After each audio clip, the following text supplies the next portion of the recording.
Espacio Memoria y Derechos Humanos. Aquí comienza Diálogo Internacional.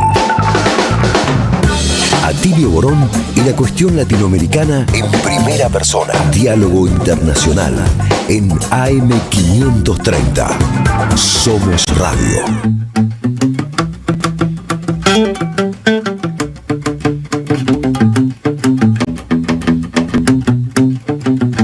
Creo en lo imposible, que la locura más cuerda es buscar cómo ser libre. Creo en lo imposible, que de nuestras espaldas brotarán las alas que nos harán volar invencible. Creo en lo imposible, que el símbolo silenciará el efecto de sus misiles. Creo en lo imposible, creo que es posible hacer de este mundo un mundo sensible. Creo en nuestros sueños como punta de lanza, el arma perfecta para nivelar la balanza. Creo en las acciones cotidianas que te llenan de vida, te llenan de esperanza. En lo pequeño radica la fuerza, con tu cariño yo caminaré. Imaginando. ¿Qué tal? Buenas tardes. Aquí estamos en una nueva emisión de Diálogo Internacional por AM530, la radio de las Madres de la Plaza de Mayo, y por la FM 90.7, la radio de la Universidad Nacional de Avellaneda. Aquí estamos en el estudio hoy con Atilio Borón y Telma Luzani. Nuestra compañera Paula Klashko todavía está de viaje, vamos a ver si nos podemos comunicar con ella en un ratito. Pero bueno, ¿qué tal, Atilio? ¿Cómo estás? Bien, muy bien. De nuevo muy contento de retomar un poco la integración del equipo. La semana pasada fuimos 2, hoy somos 3 y ya de a poquito vamos volviendo todos. Ya, y con muchas cosas por contar y hablar y en donde claramente el centenario de Fidel creo que ha ocupado el espacio informativo, por lo menos en gran parte de América Latina. Sí, seguro podemos hablar de eso. Bueno, yo llegué esta madrugada, claro, de La Habana, que estuvimos participando allá, Paula también estuvo. Realmente fue un momento muy especial, ¿no? Poder haber estado, y vamos a estar charlando un poco de eso hoy. Telma, ¿cómo estás? Bien, ¿cómo estás, Marcelo? Bienvenido. Sí, contando todos los detalles, la verdad que me encantaría saber cuál fue el clima, qué se conversó, además de las mesas, ¿no? De todas las discusiones, de gente de todos los países, ¿verdad? Sí, hubo de muchos países, realmente no sé exactamente el número, bueno, pero había había participantes de todo el mundo. Bueno. La verdad que fue muy interesante, con muchas actividades, ¿no? Fue un coloquio internacional, Fidel, Legado y Futuro. Uh-huh. Se llamó, que se hizo en el Palacio de Convenciones, uh-huh, en La Habana. Y bueno, y constó obviamente con una inauguración donde habló Díaz-Canel en una de las varias intervenciones que tuvo a lo largo del coloquio, planteando la situación en Cuba y lo importante de que estas delegaciones estén presentes. Hubo varios eventos, uh-huh, en esta semana en La Habana. Estaba una reunión del Alba Movimientos antes del coloquio. Hubo un encuentro de partidos comunistas y obreros también. Uh-huh. Después vino el coloquio y ahora había un encuentro sobre América Latina, zona de paz. Y Feria del Libro, además, en estos días. Y la Feria del Libro, que como no se pudo hacer en febrero, como habitualmente se hace en La Habana la Feria del Libro, se organizó ahora en un lugar un poco más chico. Pero bueno, también tuvimos posibilidad de pasar un rato. ¿En dónde En una estación cultural, se llama, ahí en la zona del Vedado. Ah, ya. Que es históricamente había sido una estación de ferrocarril, después fue una fábrica de camiones, me contaban, claro, y ahora es un gran galpón donde se hacen actividades culturales, claro, y ahí se montó la Feria del Libro de este año. Claro.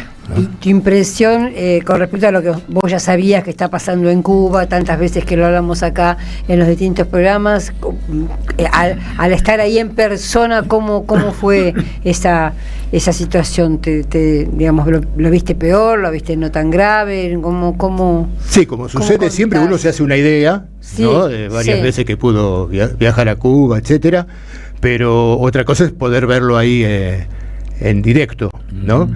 Y bueno, poder corroborar, por un lado, que es una situación muy compleja, lo que las consecuencias del bloqueo están mucho más fuertes que antes, sobre todo del bloqueo de petróleo, ¿no? El tema de la energía es muy complejo. La mayor parte de la isla tiene 3 horas de luz por día, uh-huh, que van administrando.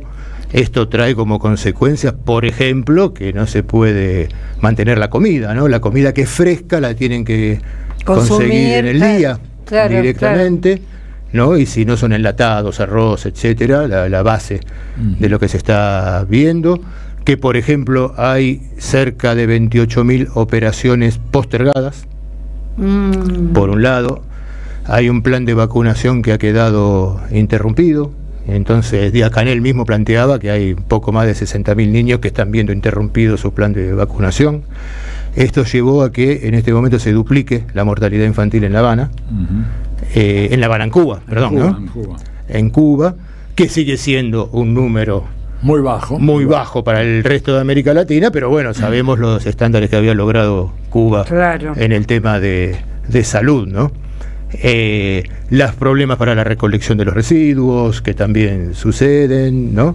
Pero bueno, como eso, poder ver un poco ahí la cotidianidad, cómo se ve afectado por esta, más que nunca uno se convence que cuando dice que es una criminal política la de Estados Unidos, es realmente criminal. Es genocidio. Esto está recontra bien fundamentado en los manuales de derecho internacional, en las cartas de las Naciones Unidas, en dictámenes del Tribunal Internacional de Justicia. Digo, este tipo de actividades, castigos colectivos, ¿no es cierto?, infligido contra un pueblo equivale a genocidio, limpieza étnica, llámale como quieras.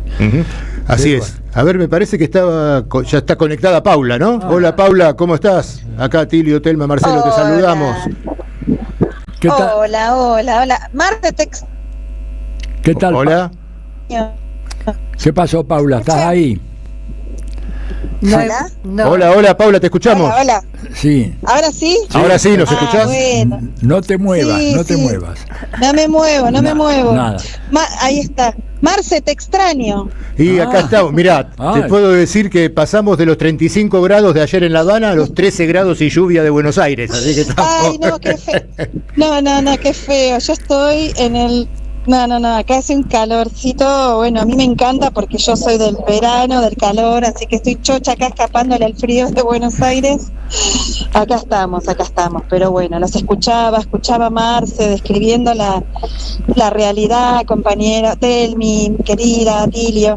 Marce, sí, es tal cual. ¿Coincidís, Paula, con lo que cuenta Marcelo? ¿Tuviste la misma impresión?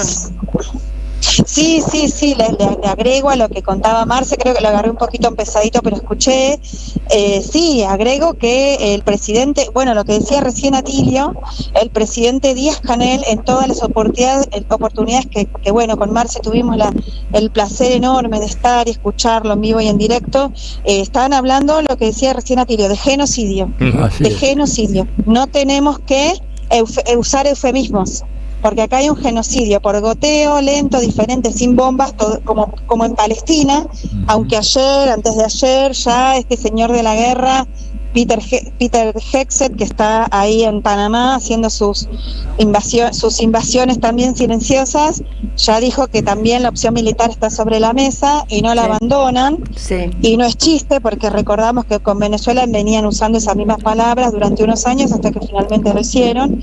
Pero por ahora hay un genocidio, así más por goteo, pero es un verdadero genocidio, como relataba Marce en eso que decía y en muchas otras cosas más. O sea, la vida de acá de las y los cubanos es que además tienen una capacitación increíble, ustedes saben, la conciencia, la capacitación, la formación técnica, científica, y cuesta muchísimo que toda esa capacidad sea puesta en práctica, porque tienen que estar puestos y puestas a resolver la vida cotidiana cada uno de ellos. Y miren, desde el último al primero, porque ahora seguramente después van a pasar un audio, una entrevista muy muy bella, cortita, que le hicimos al ministro de Cultura. Sí. Y el ministro, bueno, ayer tuvimos la oportunidad de estar, tuve la dicha, el honor de estar en un panel en la Casa de las Américas, junto con Alpidio, el actual ministro de Cultura, y también con Abel Prieto, que fue 16 años ministro de Cultura, y con Fernandito, y el ministro ahí mismo en el panel contó que él en su casa no tiene luz, por lo tanto no tiene agua. Eso también para entender, ¿no?, cómo es la situación, cómo es el socialismo y cómo es compartido, no es una cosa acá de las élites, la casta, como dice nuestro perverso presidente, acá es todo lo contrario. Pero está muy difícil, y también como nos enseña y nos repite la compañera Juliana Marino, que ustedes saben, fue embajadora de Cristina, aquí 8 años en Cuba, vivió acá y ahora volvió y está acá estos días con nosotros y nosotros compartiendo, y ella dice algo muy importante, que no hay que romantizar los padecimientos que aquí se viven, porque aquí sí es el socialismo, resistencia, es admirable cómo resisten hace tantos y tantos años, pero es cierto también que hay una fatiga porque es muy trabajosa la vida, ¿no? Claro. Muy trabajosa. Entonces, bueno, tenemos que seguir colaborando, ayudando, haciendo todo lo que hacemos porque necesitan más que nunca la colaboración, la solidaridad internacional, pero también sin romantizar y teniendo en cuenta las condiciones reales en que están desarrollando el socialismo hermoso en esta isla hermosa y amada. Claro que hay que hacer una campaña muy fuerte para que las enormes muestras de solidaridad verbal y retórica que recoge Cuba se transformen en formas de solidaridad mucho más concretas. Yo te digo, antes de una declaración prefiero que manden un barco petrolero a Cuba y ya después voy a referirme a eso, y no quedarnos en las grandes solidaridades o denuncias. O denuncias que no ayudan a que mejore las condiciones de vida del pueblo cubano.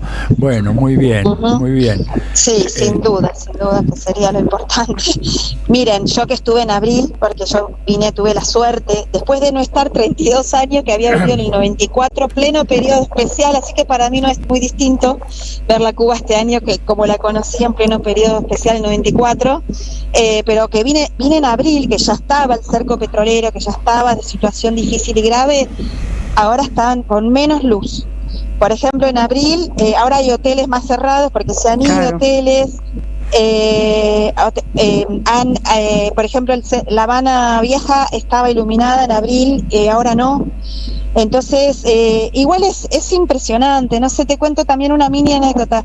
Ayer caminábamos por el Vedado y pasamos por un hotel, de uno de los hoteles hermosos, que incluso yo pude estar ahí en el coloquio en Patria en abril, el Hotel Presidente, un hotel antiguo, y estaba totalmente oscuro, sin nadie, pero estaba totalmente abierto de par en par, todo abierto, con 2 personas sentadas en la oscuridad afuera, nada de policía. Y lo mismo en toda La Habana. Yo digo, imagínense nosotras, no sé, en el conurbano bonaerense, en cualquier lado, que tuviéramos así días y días oscuros, todo abierto y sin policía. ¿Qué pasaría, no? Eso es una de las cosas también que es como para valorar aquí, ¿no? Esas, cómo viven acá, la conciencia que hay. Sí, a pesar de las extremadamente difíciles condiciones en que están, como decís vos, Paula, pudimos ver también en estos días cómo funciona una sociedad estructurada totalmente distinta a las nuestras, ¿no? En su organización, en su solidaridad, en la forma de enfrentar estos problemas. La verdad que eso, sin romantizarlo, como muy bien decís vos, pero también para así poder evaluar concretamente cómo se atacan estos problemas y estas agresiones con un pueblo organizado y convencido de que quiere construir su propio destino. Y un pueblo consciente. Un pueblo educado durante largas décadas por Fidel. Creo que tenemos el siguiente... muy consciente. Bueno, los dejo. Nada más contarles que acá más de 1.200 invitados internacionales que nos pagamos. El coloquio fue financiado. Es otro día, les cuento el sábado que viene. Dale. Todo fue colaborativo, impresionante, de 63 países. Así que bueno, a no aflojar con la defensa de Cuba. Les dejo, después está la entrevista hermosa al ministro y bueno, les mando un beso enorme. Ok. Bien, Paula. Que estés bien, Paula. Estamos en contacto. Suerte. Hasta luego. Chao. Chao. Bueno, y ahora después seguimos comentando este tema, pero ahora tenemos nuestra primera entrevista. Para hablar un poco también de todos estos temas de nuestra América, Estados Unidos, China, ¿no? Que habíamos planteado Atilio y Telma.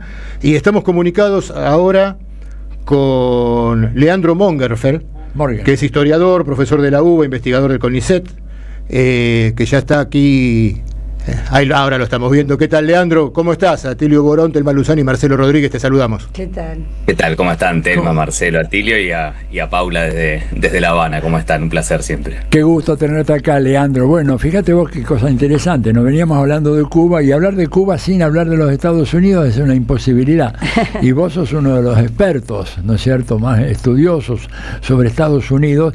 Y queríamos que nos contaras un poco cómo estás viendo la conformación del clima preelectoral. El 3 de noviembre hay elecciones en donde Donald Trump se juega, yo diría, el todo por el todo, porque la verdad que si no logra ratificar su supremacía, que es de apenas un voto en el Senado, y si pierde algunos cuantos votos en la Cámara de Representantes, ya se le va a poner muy cuesta arriba la segunda mitad de su mandato. ¿Cómo lo ves, Leandro, vos esto?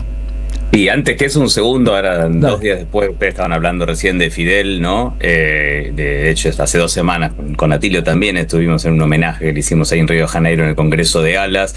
¿Cuánta falta hace Fidel, ¿no? Que en otros momentos, cuando gobernaba Bush, ¿no?, fue clave en la construcción, por ejemplo, de la resistencia contra el proyecto del ALCA, ¿no? En este nuevo momento de ofensiva todavía mucho más dura, ¿no? Una ofensiva imperial de Estados Unidos, que, como estaba diciendo Paula recién, ¿no?, está llevando adelante un genocidio, ¿no?, una profundización del bloqueo en casi 7 décadas, el más fuerte sin duda contra Cuba, pero también contra Venezuela y contra todos los países de la región.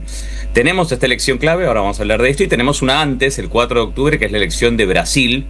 Las 2 elecciones, 4 de octubre Brasil, elección presidencial, y 3 de noviembre Estados Unidos, elecciones legislativas, no solo legislativas, se eligen también 39 gobernaciones, elecciones de medio término en Estados Unidos.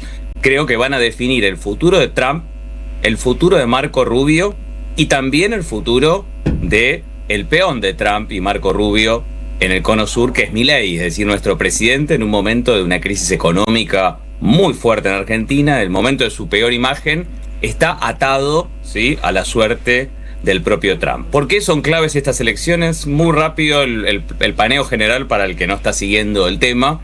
Se elige la totalidad de la Cámara de Diputados, tiene un sistema ahí, la Cámara de Representantes, como ellos lo llaman, son 435 miembros, se eligen el 100%, cada 2 años se renuevan todos.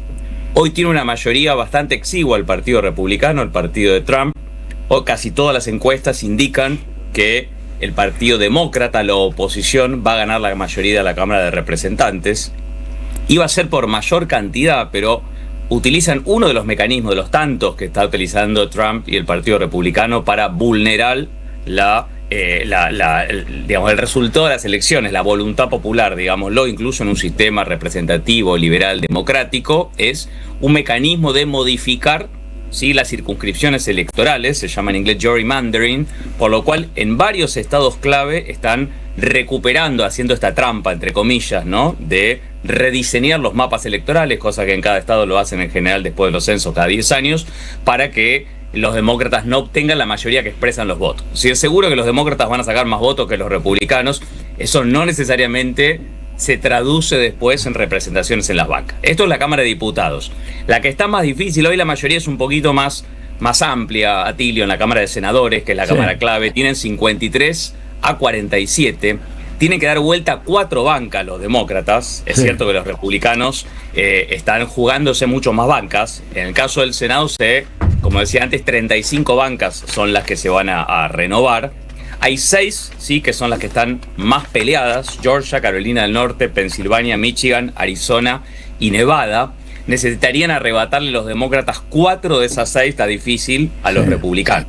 Porque si queda 50-50, desempata el vicepresidente J.D. Vance. Pero de todas formas, lo que posiblemente, si se cumple lo que hoy indica casi todas las encuestas, ¿sí?, es que en menos de 2 meses Trump, de ser un presidente que controla con puño de acero el poder ejecutivo, es decir, purgó a todos los elementos del Partido Republicano que se le oponían, que controla una Corte Suprema hiperadicta porque metió 3 jueces en el primer mandato, y que tenía la mayoría de las 2 cámaras, cosa que no tuvo en su primer mandato en ningún momento. Bueno, hoy vamos a tener un presidente mucho más débil, ¿no? Como ellos lo llaman, ¿no?, el Pato Rengo, que es un presidente que entra en sus últimos 2 años de gobierno, que no tiene posibilidad, por lo menos lo que indica la Constitución, es de ir por un tercer mandato, no importa que los 2 mandatos no fueron consecutivos, y por lo tanto se empieza a discutir ya la sucesión de Trump, ¿no? Si eso lo hace perdiendo las elecciones, vamos a tener un Trump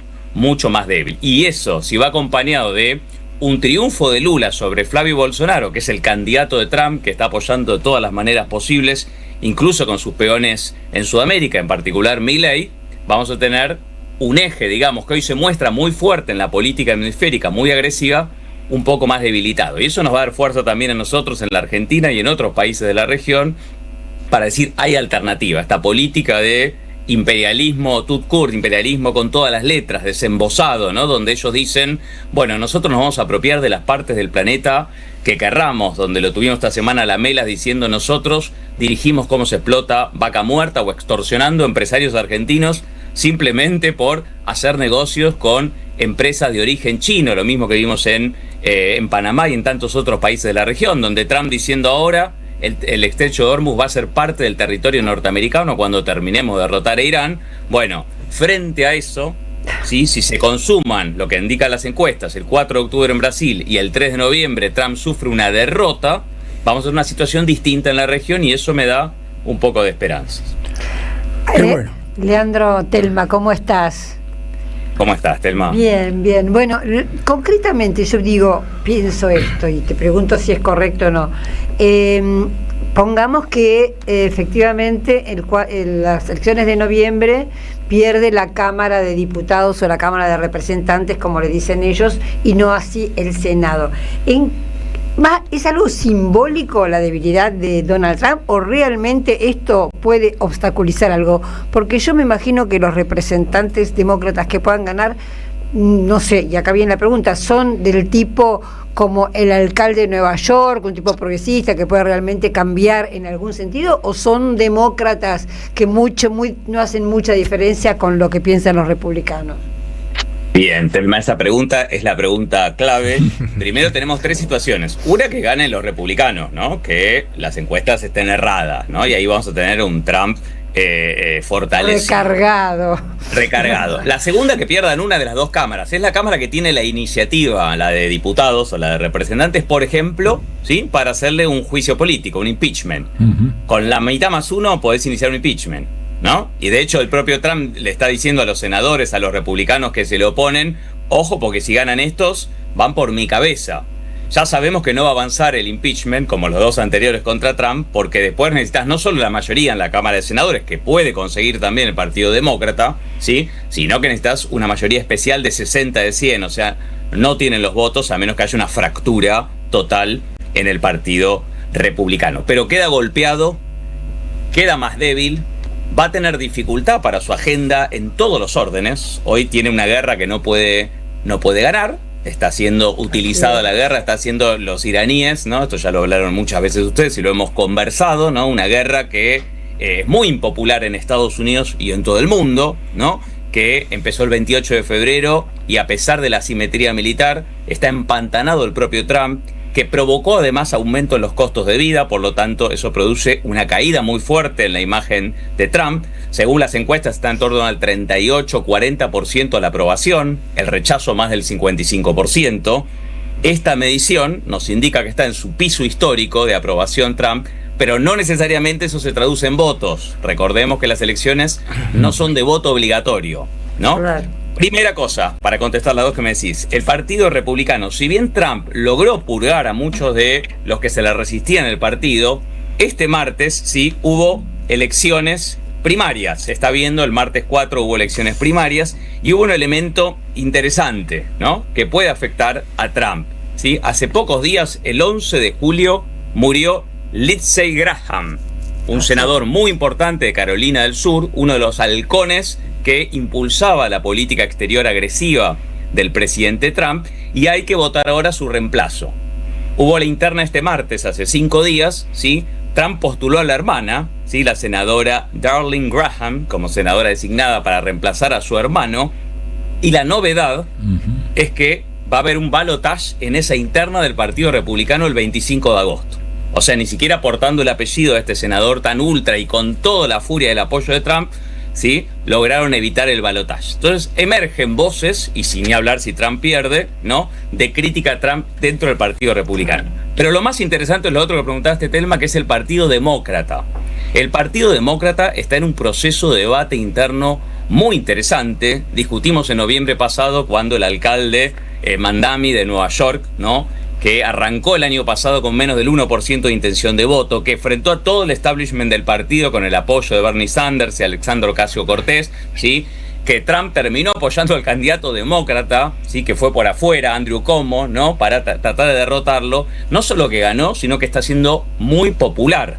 Hace 10 días, 11 días, el 4 de agosto, tuvimos otra interna muy resonante, la interna del Partido Demócrata en el estado de Michigan, que eligió como el candidato demócrata para el Senado Abdul El-Sayed. Así es. Sería la primera vez, si él gana en noviembre, que un musulmán llegue al Senado en Estados Unidos. Y es muy parecido a Mamdani en dos cosas. Primero, que lo estigmatizan, ¿sí?, como un comunista que está a punto de convertir a Estados Unidos como un país comunista, y esto lo dijo Trump durante los últimos 10 días reiteradamente. Pero lo otro que tiene es que es absolutamente popular.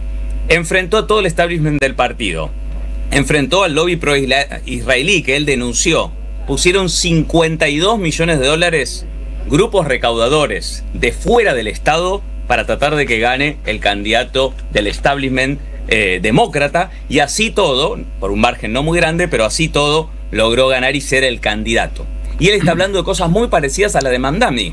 Medicare for All, están hablando de los problemas de la gente de a pie, es decir, el alta del precio de los combustibles, el alta del precio de los alimentos. Tiene una campaña además muy dirigida a los jóvenes. Esto es muy interesante porque le están disputando, y nos serviría para pensar en la Argentina cómo hacer para enfrentar al neofascismo, ¿no?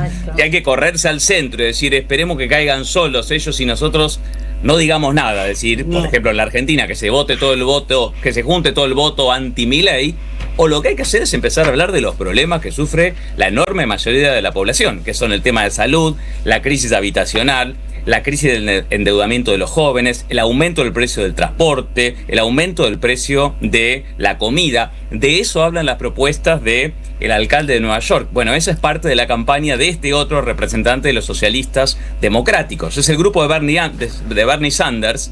Los acusan de comunistas. Para nosotros, en realidad, serían socialdemócratas de izquierda. Es decir, no están planteando el socialismo como lo entendemos en la historia del siglo XX. Están planteando políticas progresivas con un discurso muy atractivo para los jóvenes, es decir, manejan muy bien la comunicación y están provocando al interior del Partido Demócrata, ¿sí?, algo similar a lo que hace muchos años produjo Bernie Sanders. Bernie Sanders, octogenario, sigue muy activo, es el referente político de estos sectores, pero muchos decían, bueno, desaparece la figura de este senador por Vermont, que ya no va a presentarse seguramente como candidato a presidente. De hecho, en las últimas elecciones no se presentó, también porque Biden iba a ir por la reelección, recuerden, y al final por cuestiones de salud le cedió la candidatura a Kamala Harris. Pero hoy se está discutiendo y está primero en las encuestas, falta muchísimo todavía, ¿sí?, justamente la representante por el estado de Nueva York de los socialistas democráticos, que es Alexandria Ocasio-Cortez. Sí. Es decir, todo este sector que tiene una representación en la Cámara Baja, que podría tener con el Sayed, ¿sí?, el primer senador, ¿sí?, de este grupo, además de Bernie Sanders, ¿sí?, que llega a la Cámara de Senadores, está planteando un debate que también se va a dirimir el 3 de noviembre. Si a estos sectores les va bien en las elecciones, puede haber una candidatura fuerte de este sector que vaya a unas internas demócratas, ¿sí?, y produzca quizás el fenómeno como el de Bernie Sanders y rediscuta la orientación del partido. Por supuesto que el de establishment, como ya lo vimos las 2 veces que se presentó Bernie Sanders, ¿sí?, se va a aglutinar para evitar esta candidatura. Pero esto es interesante lo que está pasando en Estados Unidos, ¿sí?, porque el descontento por abajo, incluso de sectores jóvenes, de sectores vinculados tradicionalmente con los sindicatos, que logró canalizar en parte Trump, presentándose hace muchos años como un anti-establishment, ¿sí?, hoy lo están capturando estos sectores. Y lo interesante de Mamdani es que ya lleva, en noviembre va a cumplir, o en el 1 de enero, mejor dicho, va a cumplir un año gobernando nada menos que el estado de Nueva York. No, perdón, la ciudad de Nueva York, Leandro. Perdón, la ciudad de Nueva York, sí, la ciudad más rica, más poblada de Estados Unidos, con una popularidad muy alta. Hace pocos días, sí, se atrevió, sí, digo se atrevió porque es muy difícil hacerlo, a cuestionar a Netanyahu y decir que no era recibido en una universidad donde el lobby, en una ciudad, perdón, donde el lobby pro-israelí es enorme, ¿sí? Pero bueno, hay muchas cuestiones a tener en cuenta, lo hemos hablado muchas veces. Estados Unidos es más una plutocracia que una democracia. Hay que recaudar miles de millones de dólares para participar en las elecciones. Hay muchos mecanismos de distorsión del voto. Trump habló de anular las elecciones, de intervenir, ¿sí?, desde el gobierno central, los estados gobernados por los demócratas, ¿sí?, violando, ¿sí?, la Constitución. Movilizar al ICE, ¿sí?, esta fuerza, digamos, en algunos casos paramilitar, que aterroriza a las poblaciones. Exigir documentación especial para las votaciones. Prohibir el voto por correo. Prohibir el voto anticipado. Los mecanismos de, decíamos antes, gerrymandering, que 3 o 4 estados han modificado la circunscripción electoral, permitiendo a los republicanos obtener entre, se calcula, 6 y 10 bancas más que si las que obtendrían si se mantiene la distribución de las últimas elecciones.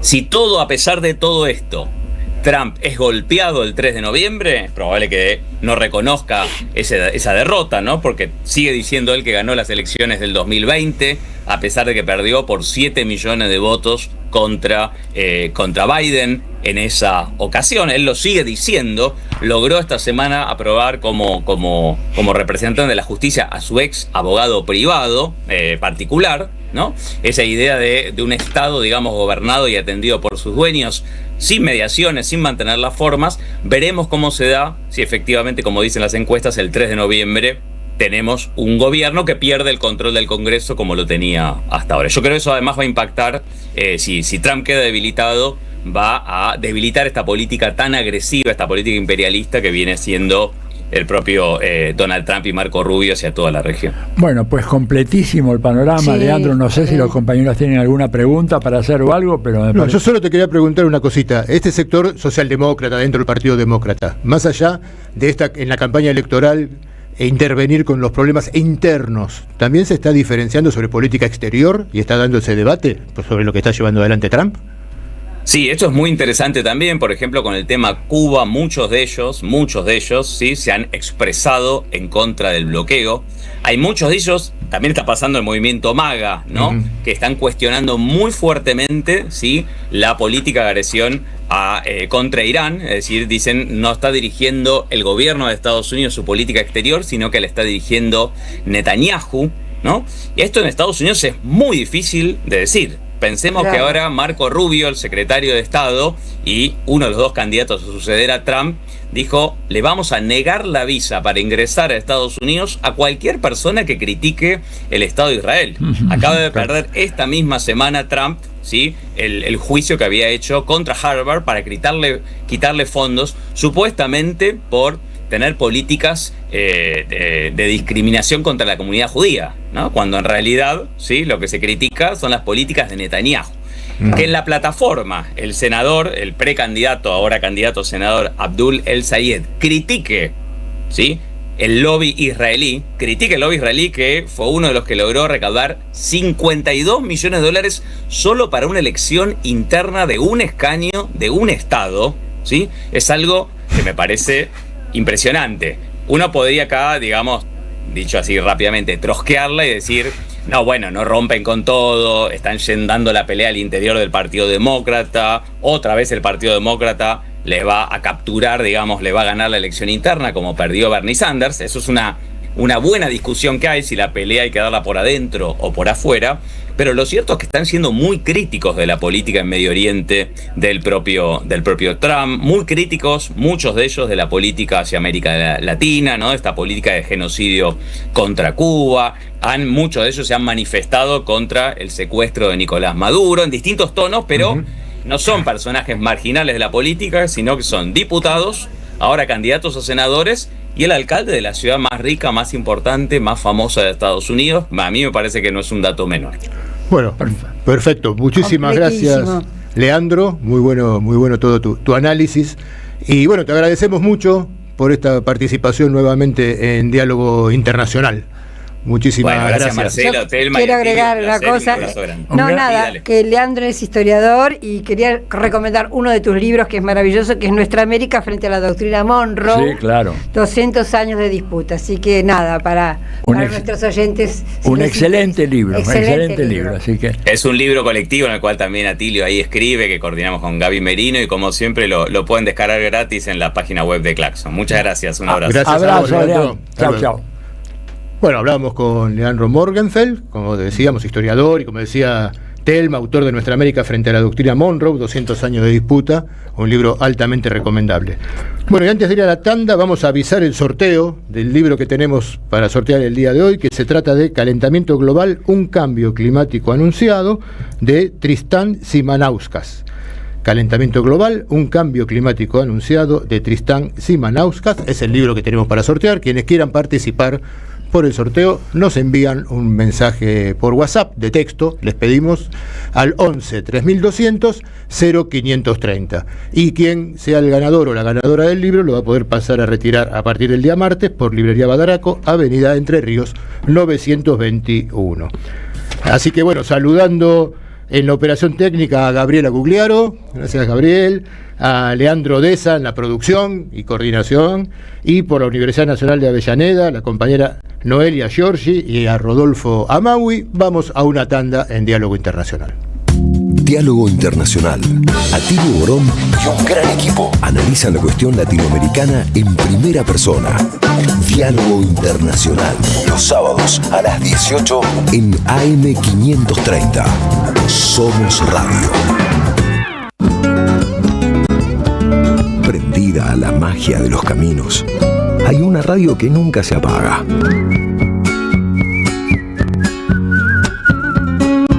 Porque es demasiado aburrido seguir y seguir la huella. Prende la radio. Prendete. AM530. 20 años. Somos radio. Somos comunidad.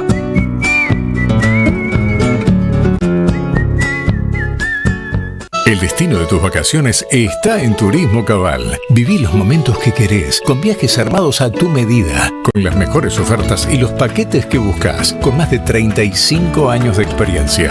Entra en www.turismocabal.com.ar y encontrá las vacaciones que necesitas. Turismo Cabal, seguridad en viajes. Destinada a la cartera de consumo. Más información en www.turismocabal.tour.ar. ¿Buscas bienestar, equilibrio y una mejor calidad de vida? En Camino de Tao encontrás un espacio para conectar con vos. Clases de Qigong, Tai Chi y meditación para todas las edades, con modalidades presenciales y virtuales y encuentros especiales al aire libre. Más de 40 años compartiendo el arte del reequilibrio. Informes al 11 30 46 0859 o por mail ana.tao.yao@gmail.com. Camino de Tao. Encontrá el equilibrio que transforma. Librería El Aleph presenta el libro del año. Proscripta y sublevada. Crónicas ardientes de una Argentina indomable. Dice Cristina Fernández de Kirchner. Roberto Caballero y Cintia Ottaviano recuperan para nuestra memoria histórica hechos y figuras. No se trata de saber historia, sino de comprenderla, porque el futuro tiene historia. No te pierdas este libro con prólogo de Cristina Fernández de Kirchner. Sumate a la ola sublevada. Pedilo en www.aleflibros.com.ar y lo recibís en cualquier lugar del país. ¿Buscás reconectar con la lectura? Inscribite en Los Oficios Terrestres, el taller de lectura coordinado por Emilia Rachati y Mariana Collante. La lectura colectiva nos transforma. El único requisito es tener ganas de compartir. Aranceles súper accesibles. Reserva tu lugar o pedí más información a losoficiosterrestres2025@gmail.com. Tronador. Agua mineral, botellones y dispensers para el hogar y la oficina. Hacé tu pedido al 4201-2627 o mandanos un mail a info@aguatronador.com.ar. Tronador, agua de mesa envasada. 12 de octubre 632 en Avellaneda. El sabor que te acompaña es Café Bantú. El aroma en la mañana del Café Bantú. Bantú. Diálogo Internacional, hasta las 20 en AM530. Somos Radio. Thelma Luzani y el análisis del escenario mundial en Diálogo Internacional.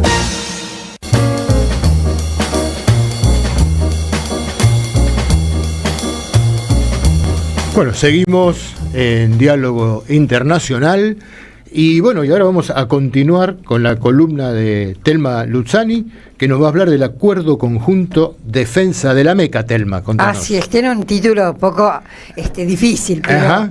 ¿De qué se trata? Lo interesante de esto es que, viste que Donald Trump, un poco recién Leandro Morgenfeld decía, él sigue insistiendo en que ganó la guerra de Irán, ahora dice que le va a poner al estrecho de Hormuz el estrecho de Estados Unidos, bueno, así como llama el Golfo de México, lo llama el Golfo de Estados Unidos. Golfo de América. Golfo de América, bueno.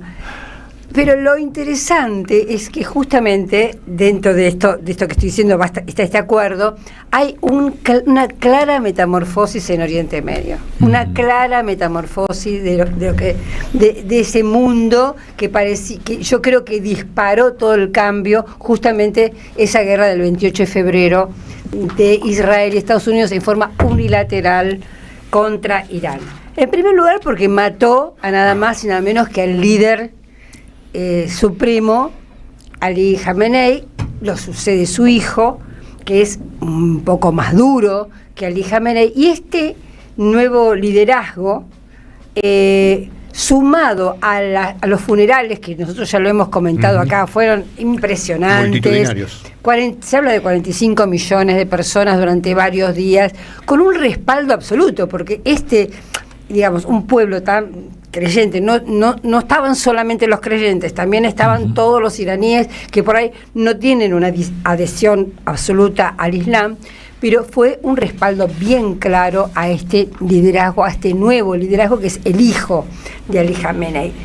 Y este nuevo líder supremo acaba de hacer un cambio de gabinete a nivel, sobre todo militar, muy importante. Este cambio es una de las cosas interesantes que está pasando, porque según dicen, habría que ver más adelante si esto se comprueba, la línea es una línea muchísimo más conservadora, muchísimo más ortodoxa, muchísimo más dura que la política, es decir, que la del actual presidente Pezeshkian, que es un cirujano de tono moderado, y también el canciller, que ha llevado hasta ahora todas las negociaciones con Estados Unidos, que también es diplomático de la línea moderada. Lo que ha designado entonces Mojtaba Khamenei, que es el nuevo líder supremo, es poner como principal asesor, le voy a decir el nombre, Mohsen Rahamei, como nuevo secretario del Consejo Supremo de Seguridad Nacional, con lo cual se interpreta, y así lo interpreta, por ejemplo, la revista Foreign Affairs, que es una revista estadounidense, como digamos, como el fin de lo que llaman la estrategia de la paciencia. Es decir, a partir de ahora ya no habría una estrategia tan moderada, sino una decisión más firme de continuar, si hace falta, este enfrentamiento con Israel y con Estados Unidos. Y el nuevo secretario del Consejo Supremo que nombró Khamenei, Reza Hay, es uno de los que tiene como objetivo primordial y que no piensa abandonar que el estrecho de Hormuz esté dirigido por Irán. Por supuesto junto con Omán, porque comparten costas, pero que el diseño de lo que va a pasar en ese estrecho es puramente iraní. Ese es uno de los temas. El otro tema que también habla de los cambios en Oriente Medio es que el 30 de septiembre se va el último soldado norteamericano de Irak. O sea, ya el primer ministro iraquí dijo, se acaba la ocupación, que recuerdan ustedes, empezó en el 2003 con Colin Powell mostrando un frasquito. Exacto. Diciendo que había armas de destrucción masiva en Irak, ¿no es cierto? Y el tercer punto que quería señalar en mi columna es esto que llamamos el Acuerdo Conjunto de Defensa de la Meca. Se llama así porque la sede va a estar en la Meca, en esa ciudad sagrada, ¿no? La ciudad más sagrada para el Islam, el lugar de nacimiento de Mahoma, y lo componen 3 potencias medianas de enorme importancia: Turquía, Arabia Saudita y Pakistán. O sea, arman un acuerdo de tipo defensivo que incluye desarrollo de armamentismo, o sea, fábricas para armar, industria para armar armas, ejercicios conjuntos y diseño conjunto militar. Con una potencia, mediana atómica, que es Pakistán, que no es un dato. A eso iba ahora, iba a describir a los 3 países, porque los 3 países tienen, cada uno, los 3 son estratégicamente importantes, porque, por ejemplo, Turquía está en Europa y en Asia, Pakistán está entre China y la India, y Arabia Saudita es el país más grande de Oriente Medio, está al lado del Mar Rojo, en fin, todos son estratégicamente importantes. Pero además, ¿qué tiene? Turquía es nada más y nada menos que un miembro de la OTAN, y es el segundo ejército más importante y más voluminoso y más poderoso después de Estados Unidos en la OTAN. Es el segundo ejército más importante de la OTAN. O sea, estamos hablando de palabras mayores. Tiene una industria armamentística de drones, de plataformas, de tecnología muy importante. De hecho, le venden los drones, por ejemplo, a Ucrania, a el amigo, ¿cómo se llama? Zelensky. Así que tenemos ahí una potencia mediana muy importante. La otra sería Arabia Saudita, como comenté, es una monarquía absoluta, como sabemos, riquísima.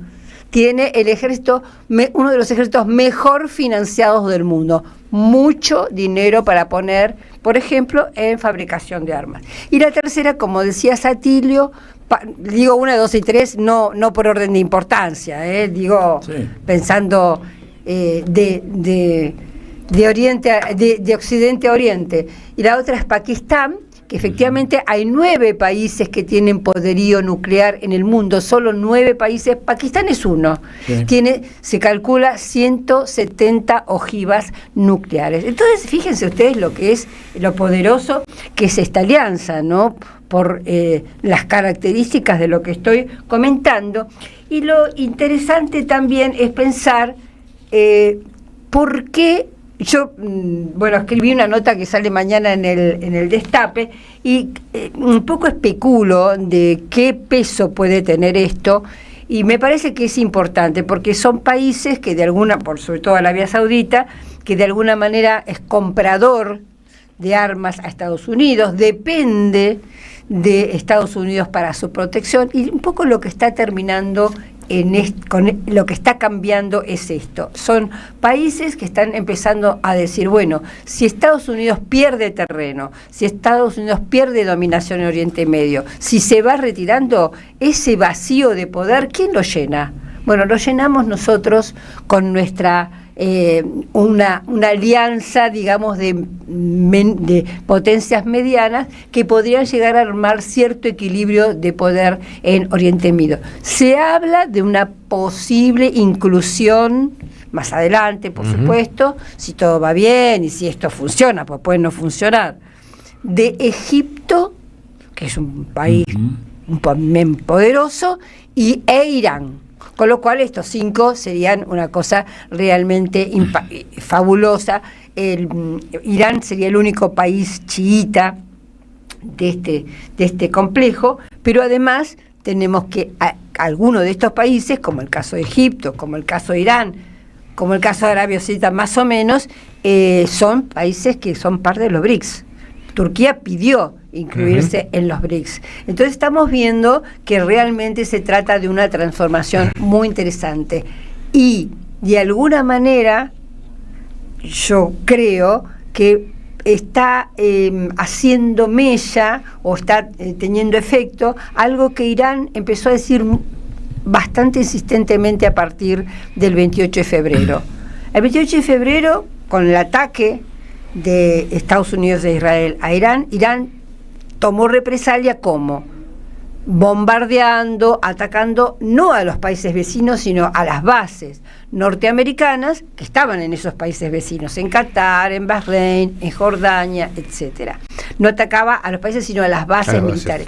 Y lo que decía Irán permanentemente es, ¿se dan cuenta ustedes que no tienen ninguna protección? Claro. Que esta protección es falsa, porque fíjense cómo yo con mis misiles hipersónicos puedo destruirla. De hecho, hizo una destrucción importante. Y yo creo que esto es algo que está mellando. Es decir, no solo ver la debilidad de una supuesta seguridad, sistema de seguridad y de defensa de Israel y de Estados Unidos, que es bastante vulnerable, sino además darse cuenta de que Estados Unidos usa las bases militares que tiene desparramadas por todo el mundo, no para ayudar a los países, sino para su propia geoestrategia, para sus propios planes que se deciden en Washington. Entonces, me parece que estos países están vislumbrando que es la hora que hace falta que se sepan defender. Y acá es donde se arma este acuerdo de la Meca, que bueno, es incipiente, se verá si es exitoso o no, pero que me parece que marca algo muy interesante en Oriente Medio. Sí, no, concuerdo plenamente. Haría un par de agregados a todo esto, y es Arabia Saudita, no nos olvidemos que fue el gran sostén del petrodólar, y que ahora Arabia Saudita está vendiendo petróleo a los chinos y no lo está vendiendo en dólares. En yuanes. Lo ven en yuanes. Eso es, digamos, un golpazo brutal para Estados Unidos. La otra cosa que me atrevería a decir es un poco temeraria, pero yo diría, haciendo un análisis desde el punto de vista internacional, quien dice Pakistán de alguna manera está diciendo China. Tal. De alguna manera está diciendo China, porque el vínculo entre China y Pakistán es un vínculo muy, muy fuerte. No quiere esto decir de que los pakistaníes estén haciendo lo que le mandan desde Beijing, no, pero estás hablando de un actor que tiene un vínculo muy especial con la gran potencia económica del mundo, que es China. O sea que el acuerdo es realmente de una enorme importancia, y aparte Turquía, como vos decís, es el ejército más importante después de Estados Unidos al interior de la OTAN, pero que además tiene un factor que hace que Turquía pueda convertirse en una especie de elemento disolvente dentro de la OTAN, y es que países europeos, la dirigencia europea no quiere saber nada de integrar a un país musulmán en el mundo occidental y cristiano. Y esa actitud reaccionaria, sectaria, etcétera, se mantiene todavía hasta el día de hoy. Yo he tenido entrevistas hace ya unos cuantos años con dirigentes europeos que me juraban, jamás Turquía va a ser parte de Europa, Europa es cristiana, Turquía es musulmán. Entonces, digamos, son tres actores que tienen montones de potencialidades de conmover, digamos, la rígida estructura que armó Estados Unidos en esa región. Y que está reculando Estados Unidos. Y una cosa interesante, a la que decías lo de Pakistán, por supuesto, como muy cercano a China, es que, por supuesto, esta alianza ya tiene ciertas tensiones, ¿no? Ha levantado ciertas ampollas. Por ejemplo, la India. Claro. La India, que es el clásico rival de Pakistán y que tiene cada vez más acuerdos con Israel.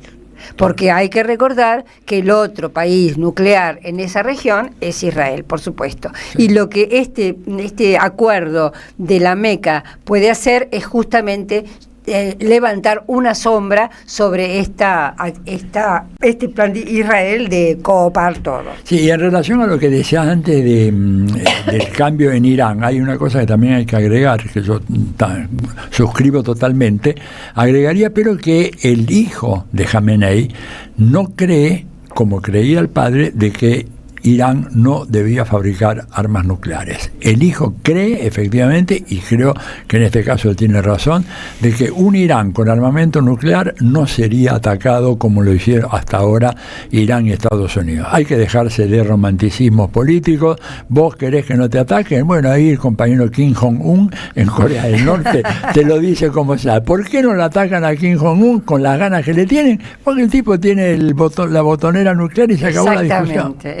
Lamentablemente es así. Desgraciadamente es así, bueno, pero esas son las realidades del sistema internacional, que ya no está basado en reglas, sino, a ver, un sistema internacional en donde se puede practicar el genocidio en Gaza y en Cuba, y sin que haya ninguna reacción del sistema de Naciones Unidas, ni ninguna de las grandes potencias. Paren eso, habla de que, bueno, acá impera la ley del más fuerte, entonces, si podés tener una... Me voy a convertir en el más fuerte. Claro, donde se secuestra un presidente en un país y después cada vez se habla menos, cada vez ¿no? En el sistema internacional.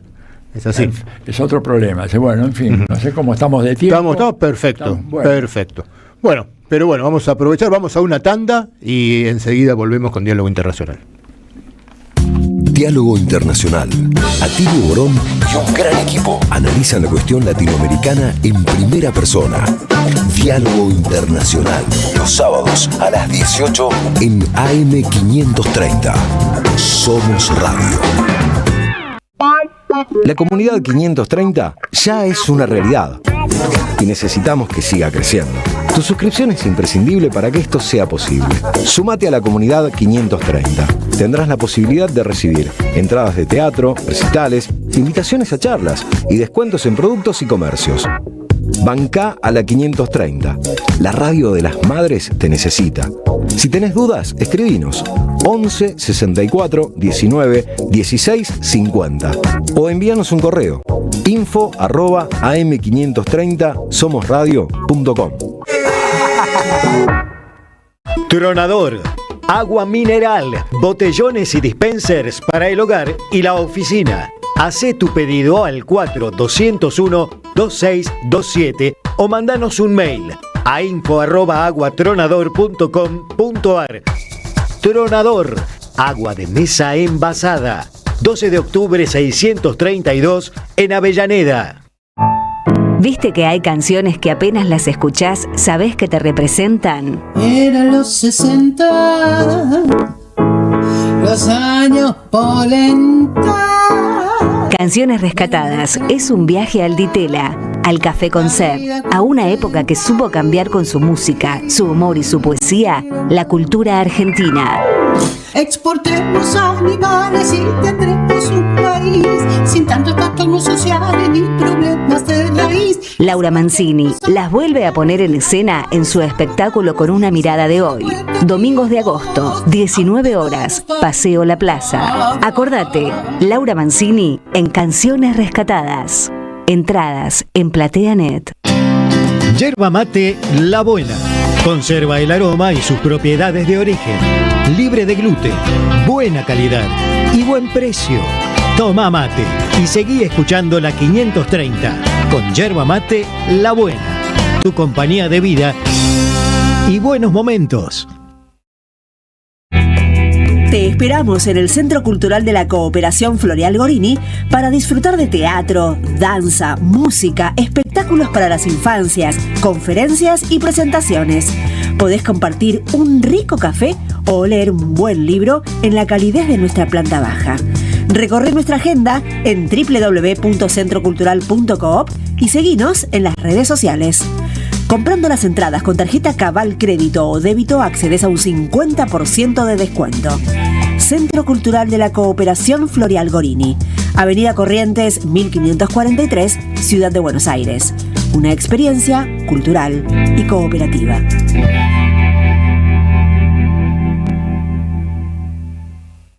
¿Tu negocio necesita más clientes? Entonces necesitas estar donde la gente escucha, mira y participa. Hoy, la radio ya no es solamente radio. En AM530 tu marca entra a una comunidad real. Aire, streaming, redes sociales y menciones en vivo. No importa si tenés un comercio, una pyme o un emprendimiento. Armamos campañas accesibles, creativas y pensadas para que inviertas mejor y vendas más. Porque Cuando una marca conecta con una comunidad, se vuelve parte de la conversación. Mándanos un WhatsApp al 11 64 19 16 50 o escribinos a nuestro mail anunciosam530@gmail.com y armemos juntos una propuesta para tu negocio. Diálogo Internacional, hasta las 20 en AM530. Somos Radio.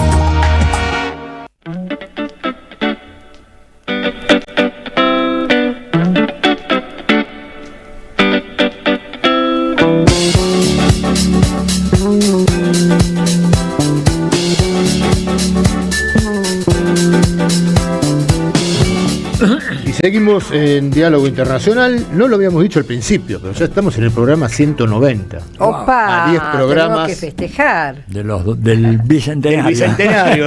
Sí, así estamos. Bien.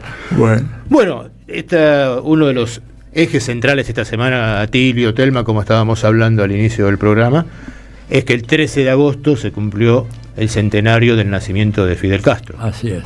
Y a mí me parece importante retomar un poco ese tema, tenerlo presente. Me ha tocado participar en múltiples actividades y sobre todo a través de teleconferencias, etcétera, que se hicieron en muchos países de América Latina, de Europa, sobre la figura de Fidel, ¿no? Y siempre, te preguntan, sobre todo quienes no son de esta región, ¿y qué tan importante fue Fidel, no? Fue una importancia, pero absolutamente extraordinaria. Yo en algún momento, inclusive, llevado por el fervor que me producía la pregunta, llegué a decir, miren, para ver la importancia de Fidel, pensemos, segunda mitad del siglo XX, ¿quiénes fueron los grandes personajes que ocuparon la escena internacional en la segunda mitad del siglo XX? Y si te pones a pensar, digamos, Fidel, desde una pequeña isla, 110.000 kilómetros cuadrados, 10 millones de habitantes, un Producto Bruto insignificante en términos comparativos, ¿verdad? Se convierte en una figura absolutamente fundamental en los asuntos internacionales. Incluso en alguna de las charlas me fui un poco más lejos y dije, con el total respeto que merece la figura de Mao Zedong, ¿no es cierto? Nada menos que el triunfo de la revolución comunista en 1949 en China, el país más poblado del mundo. En ese momento tenía casi 1.000 millones de habitantes en el 1949, ¿verdad, Marcelo? Uno dice, pero Mao gravitó en terreno internacional más que Fidel, y yo, de alguna manera, impulsado por mi espíritu latinoamericanista, dije, yo creo que no, que Mao fue un tipo muy importante, pero primero fue muy importante a partir de cierto momento, ¿no es cierto? Sobre todo cuando se logra el acuerdo, gracias a la diplomacia del ping-pong, Kissinger, Nixon, etcétera. Pero Fidel ocupa toda esa segunda mitad del siglo XX, ocupa toda, ¿no es cierto? Y además era un personaje, incluyendo el momento en que cae la Unión Soviética y digamos, si se produce este brutal cambio en el mundo, ¿no? Claro, porque vos fíjate, ¿quién se acuerda hoy de Yeltsin? ¿O quién se acuerda de Gorbachev? O de repente, ¿quién se acuerda de Adenauer? Como figuras de la segunda mitad del siglo XX, o de Gasperi en Italia. ¿Quién se acuerda de Margaret Thatcher, aparte del mamarracho que tenemos de presidente? Son figuras que... Sí, o Saddam Hussein, incluso, que eran en su momento muy nombradas. Nombrados, pero no protagonistas, porque Fidel fue protagonista. Y esto creo que hay que marcarlo muy claramente, porque mucha gente, incluso en el campo revuelto de la izquierda, dice, pero Fidel era realmente el ejecutor en América Latina de la política de la Unión Soviética, lo cual es absolutamente falso. Fidel tenía obviamente una relación económica, comercial estrecha con la Unión Soviética, porque no nos olvidemos que el bloqueo no empezó ahora. El bloqueo empezó, fecha exacta del bloqueo, mayo de 1960, una resolución de Eisenhower, ¿no es cierto, verdad, Marcelo? O sea, un año después de la revolución, un año y 2 meses después de la revolución. O sea, y él, el único comprador que tenía para el azúcar cubano era la Unión Soviética. Ahora, Fidel nunca fue un ejecutor de las políticas de la Unión Soviética en América Latina o en África. Y hay un ejemplo que me parece a mí que es contundente. Moscú no quería que Cuba se involucrase en la guerra de Angola por intereses que la Unión Soviética tenía y que uno, bueno, tiene que respetar, pero prefería que no hubiese un involucramiento de Cuba en esa guerra. Y Cuba se involucró, a pesar de que eso le costó a Fidel y a Cuba una serie de debates y polémicas y aprietes, etcétera.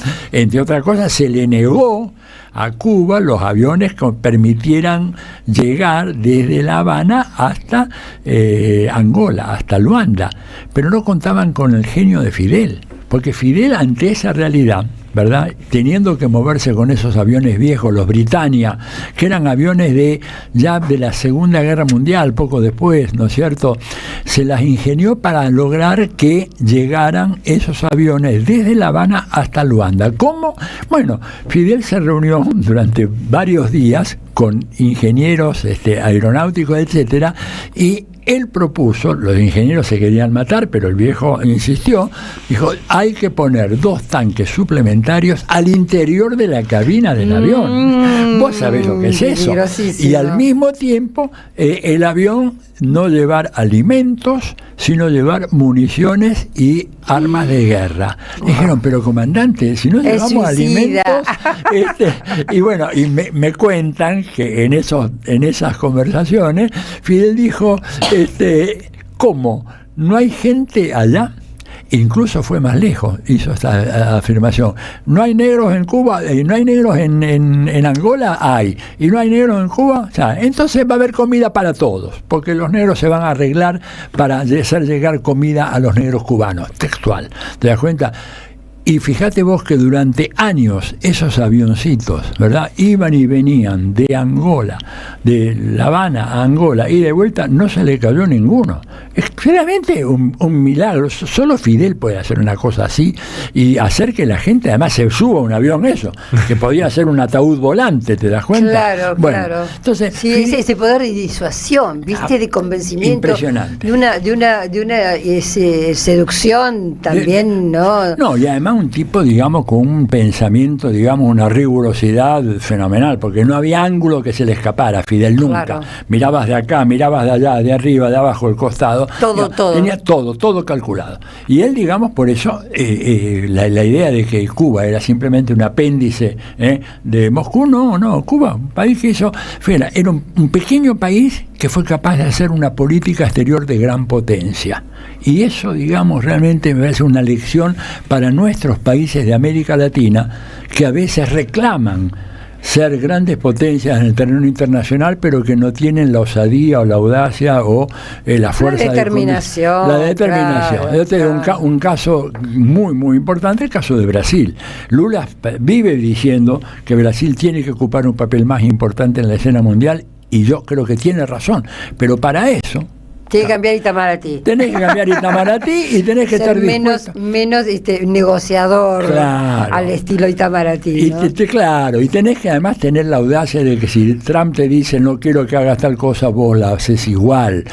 Trump dice no mandes petróleo a Cuba, yo mando a Petrobras petróleo a Cuba. Digo, esa audacia la tenía Fidel. Ese es uno de los tantos rasgos. Y el otro, si tengo... Sí, tranqui. Un tiempito para redondear, es la cosa, digamos, la cosa visionaria de Fidel, ¿no es cierto? Vos después por ahí podés ampliar esto, Telma, porque estuviste presente, yo no. La cosa, es decir, ¿quién instala el tema del cambio climático a nivel mundial? Fue Fidel, en 1992. Cuando todo el mundo se moría de risa. Telma nos puede contar algunas anécdotas muy interesantes. Él vio el tema del cambio climático en 1992 en medio de las burlas y las sonrisas socarronas de George Bush hijo, de Alberto Bush padre, de Alberto Fujimori, de Felipe González, de Patricio Aylwin, de nuestro Carlos Menem, y ese tema que Fidel vio con tanta claridad en 1992, 10 años, 15 años después se transformó en un sentido común de toda una época. Contanos un poquito, Telma, ya que tuviste la suerte de estar ahí en esa reunión. Bueno, era en la Cumbre de la Tierra, llamada por Naciones Unidas, un gran evento en Brasil, en Río de Janeiro. Entonces estaba comandado por Collor de Mello, que era el presidente en aquel momento. Bueno, yo le comentaba cuando veníamos para acá a Tilio, yo fui a cubrirlo para el diario Clarín, y le comentaba a Tilio que con mucha sorna y mucha ironía, Color de Melo, cuando le tocaba el turno para hablar de Fidel, y dijo 3 o 4 veces, bastante maleducado, ¿no? Le recuerdo a los señores presidentes que tienen 7 minutos para hablar, ¿no? Como conociendo que Fidel tenía esos largos discursos.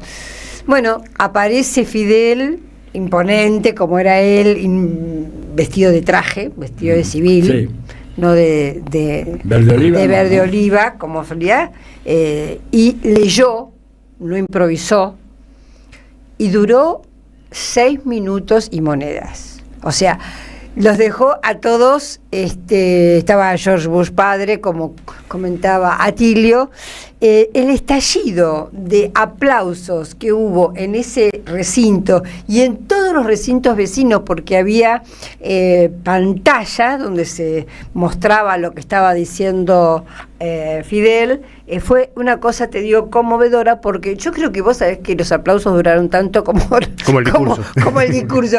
Yo creo que hubo 6 minutos más o menos de aplausos. De aplausos. Estaba buscando a ver si podía encontrar el discurso. Acá lo están buscando, ya lo pedí, el discurso de Fidel. Bien. Son 6 minutos 56 segundos. Sería interesante que lo podamos escuchar, porque, bueno, por lo que yo recuerdo, ahora lo vamos a escuchar completo, él dice, empieza así: hay una especie en peligro de extinción. Sí. Ajá. Empieza así. Digamos, a lo largo del discurso vas entendiendo que esa especie en peligro de extinción somos nosotros, o sea, somos los hombres y las mujeres de la Tierra. Y entonces empieza a hacer un análisis sociopolítico económico de las desigualdades, de las locuras que cometen los distintos países, los países desarrollados con respecto a los países no desarrollados, que realmente es maravilloso por la brevedad, por la síntesis, por la precisión. Bueno, y termina diciendo, mañana será tarde. Y dice, sálvese la humanidad. Lo tenemos, el discurso final. Vamos a escuchar. Lo escuchamos porque realmente es una pieza histórica. Adelante. Sí. Ahora lo vamos a terminar de arreglar para ponerlo. Qué suerte haber estado en ese, Dios mío, es una cosa y las miradas que se intercambiaban entre estos mediocres, pero brutales, entre Menem y Fujimori, se hacían broma, se golpeaban con el codo, diciendo, mirá, este viejo siempre hablando de catástrofe, de cuestiones. Está listo. ¿Listo? Bueno, vamos a escuchar. Nós ouçamos o pronunciamento do excelentíssimo senhor doutor Fidel Castro Ruz, presidente do Conselho de Estado e do Conselho de Ministros da República de Cuba. Tenho a satisfação de convidar Vossa Excelência à tribuna. Vossa Excelência tem a palavra. 5 minutos. Señor presidente de Brasil, Fernando Collor de Mello. Señor secretario general de Naciones Unidas, Boutros Ghali. Excelencias, una importante especie biológica está en riesgo de desaparecer por la rápida y progresiva liquidación de sus condiciones naturales de vida, el hombre. Ahora tomamos conciencia de este problema cuando casi es tarde para impedirlo. Es necesario señalar que las sociedades de consumo son las responsables fundamentales de la atroz destrucción del medio ambiente. Ellas nacieron de las antiguas metrópolis coloniales y de políticas imperiales que a su vez engendraron el atraso y la pobreza que ellos azotan a la inmensa mayoría de la humanidad. Con solo el 20% de la población mundial, ellas consumen las 2/3 partes de los metales y las 3/4 partes de la energía que se produce en el mundo. Han envenenado los mares y ríos, han contaminado el aire, han debilitado y perforado la capa de ozono, han saturado la atmósfera de gases que alteran las condiciones climáticas, con efectos catastróficos que ya empezamos a padecer. Los bosques desaparecen, los desiertos se extienden, miles de millones de toneladas de tierra fértil van a parar cada año al mar. Numerosas especies se extinguen. La presión poblacional y la pobreza conducen a esfuerzos desesperados para sobrevivir aún a costa de la naturaleza. No es posible culpar de esto a los países del tercer mundo, colonias ayer, naciones explotadas y saqueadas hoy por un orden económico mundial injusto. La solución no puede ser impedir el desarrollo a los que más lo necesitan. Lo real es que todo lo que contribuya hoy al subdesarrollo y la pobreza constituye una violación flagrante de la ecología.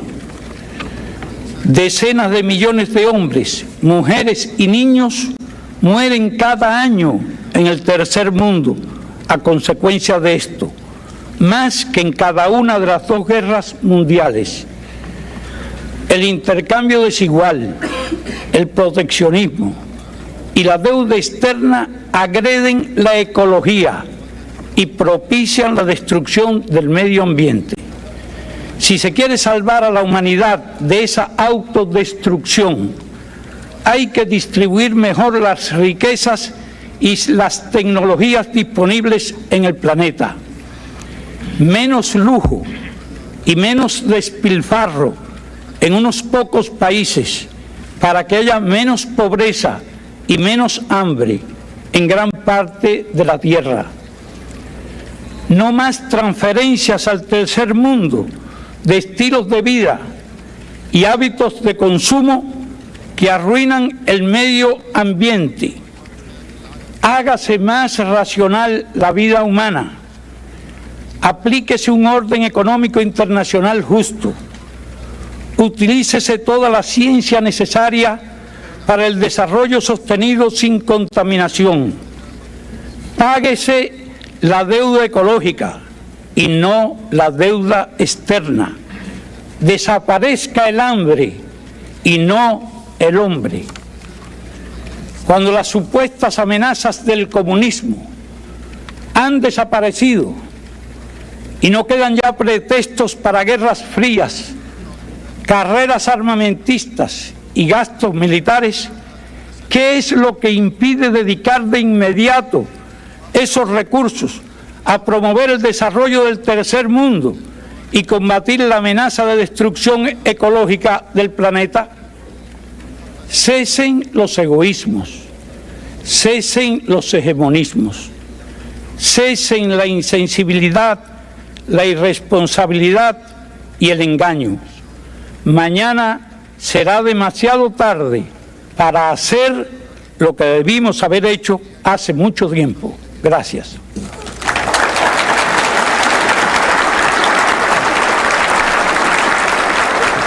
Bueno. Impresionante, ¿no? Efectivamente, él lo que hace alusión es que en 1992 había caído ya la Unión Soviética, ya no había Guerra Fría. No había Guerra Fría. Entonces, ¿por qué seguir con las armas? ¿Por qué seguir con la industria armamentista? ¿Por qué seguir y no justamente pensar en el tercer mundo, como se decía en aquel momento, ¿no? Claro. Los países dependientes. No, realmente es un discurso breve, conciso, de una contundencia impresionante y que demuestra que realmente, como Lenin gustaba decir de Rosa Luxemburgo, él decía Rosa es un águila, dice, porque ve más lejos, vuela más alto. Fidel lo mismo, Fidel volaba más alto, veía más lejos, veía más en profundidad. Vuelvo a repetir, ¿con quién podríamos comparar nosotros la figura fenomenal de Fidel? Ojo, habiendo algunos candidatos muy importantes, pero que no tuvieron esa gravitación que tuvo Fidel, y tal vez uno podría decir, bueno, la situación especial de Cuba revolucionaria. Un personaje entrañable para mí, por ejemplo, es Salvador Allende. Sí. Pero Allende no logró tener digamos, ¿no es cierto?, esa gravitación mundial, estar en la primera plana de los diarios permanentemente. Además, bueno, murió en combate o asesinado, hay todavía un debate, ¿no es cierto?, y lo suyo fue muy, muy breve, un interludio muy breve, pero no sé qué otro. Pero sí, bueno, en el coloquio que hubo esta semana en Cuba por el centenario de Fidel, una de las cosas que llamaba la atención son todos los temas en los cuales Fidel había estado involucrado, proponiendo, impulsando, ¿no?, y llevando adelante. Nada le era ajeno, daba esa sensación. Por eso esto que vos decías, Atilio, Telma, de la audacia, de la visión que tenía, creo que muy ligado a una concepción, claro, ¿no?, del mundo muy claro. Uno escucha este discurso y recuerda cuando Fidel decía: el capitalismo es el problema, no la solución. Claro. Entonces, a las preguntas de por qué seguimos con esto, y bueno, hay una respuesta sistémica también, ¿no?, de cuáles son las lógicas del sistema que llevan a la concentración de la riqueza y a la destrucción del medio ambiente y de la humanidad. Y eso Fidel lo tuvo, creo que siempre, muy, muy claro, ¿no? Yo creo que hay que remarcar siempre que para comprender por qué Fidel tenía esa visión y por qué tuvo el peso que tuvo, no hay que olvidarse que era un verdadero marxista. No, claro. Y eso es clave también en su concepción del mundo, o como le puso como título a su biografía Katiuska Blanco, con quien tuve la oportunidad de estar charlando ahora en La Habana. Fidel era ese guerrillero del tiempo, ¿no? Y todo lo que encierra esa concepción. Sí, es un hombre que tenía obviamente esa formación marxista de una amplitud extraordinaria, y además porque era digamos, alguien que estaba muy abierto a todas las novedades de su época. En los últimos años, por ejemplo, estaba muy metido con el tema de la astronomía y el origen del universo. Era un fanático lector de Steve Hawking, el autor de ese libro extraordinario, Breve Historia del Tiempo, ¿verdad? Y además seguía no solamente lo que Hawkins publicaba como libros, ¿verdad?, sino que inclusive artículos sobre Hawkins. Yo le pregunté en algún momento, pero ¿cómo es esto que usted de repente le interesa tanto un pensamiento tan focalizado? Dice, no es focalizado, porque si explica el origen del universo, ahí quedé yo como un imbécil. Como que hay muchas cosas que tienen que ver, ¿no? Más vale no hubiera preguntado, pero bueno, tenía yo la posibilidad, digo, además Fidel era un hombre que se suscitaba tantas preguntas, y él me dijo, si él explica el origen del universo, eso de alguna manera nos tiene que ayudar a entender a nosotros el origen y el desarrollo de nuestras sociedades. No pueden estar divorciadas ambas cosas, y lo decía, y te digo, yo lo reduzco ahora a 30 segundos. Él hablaba una hora sobre el tema la articulación, y por qué el Big Bang y los planetas, y por qué el planeta Tierra y la singularidad de este planeta, y por qué en otro y qué otros mundos, qué puede haber. Tenía una cabeza, una memoria, una voracidad para leer, para entender, y un decir, ¿no? Porque uno siempre recomienda, hay que leer a Fidel, pero también hay que aprovechar los videos que hay, y verlo y escucharlo, ¿no? Porque en la entonación de Fidel también se explica mucho. Una de las cosas que hice ahí en el coloquio fue un foro especial que se hizo, que duró medio día, del Ministerio del Exterior, que era sobre la política exterior de Fidel, en donde participaron varios cancilleres que habían trabajado con Fidel directamente, ¿no? Y después había, sobre todo, varios representantes de países africanos. Claro. Que en ese coloquio era muy, muy interesante en ese foro, porque ves lo que estamos hablando acá, ¿no? La amplitud, la generosidad, la visión internacionalista que tenía Fidel, y como decía hoy, ¿no?, que nada de esto le era ajeno, y que era la humanidad en su conjunto lo que primaba en sus preocupaciones.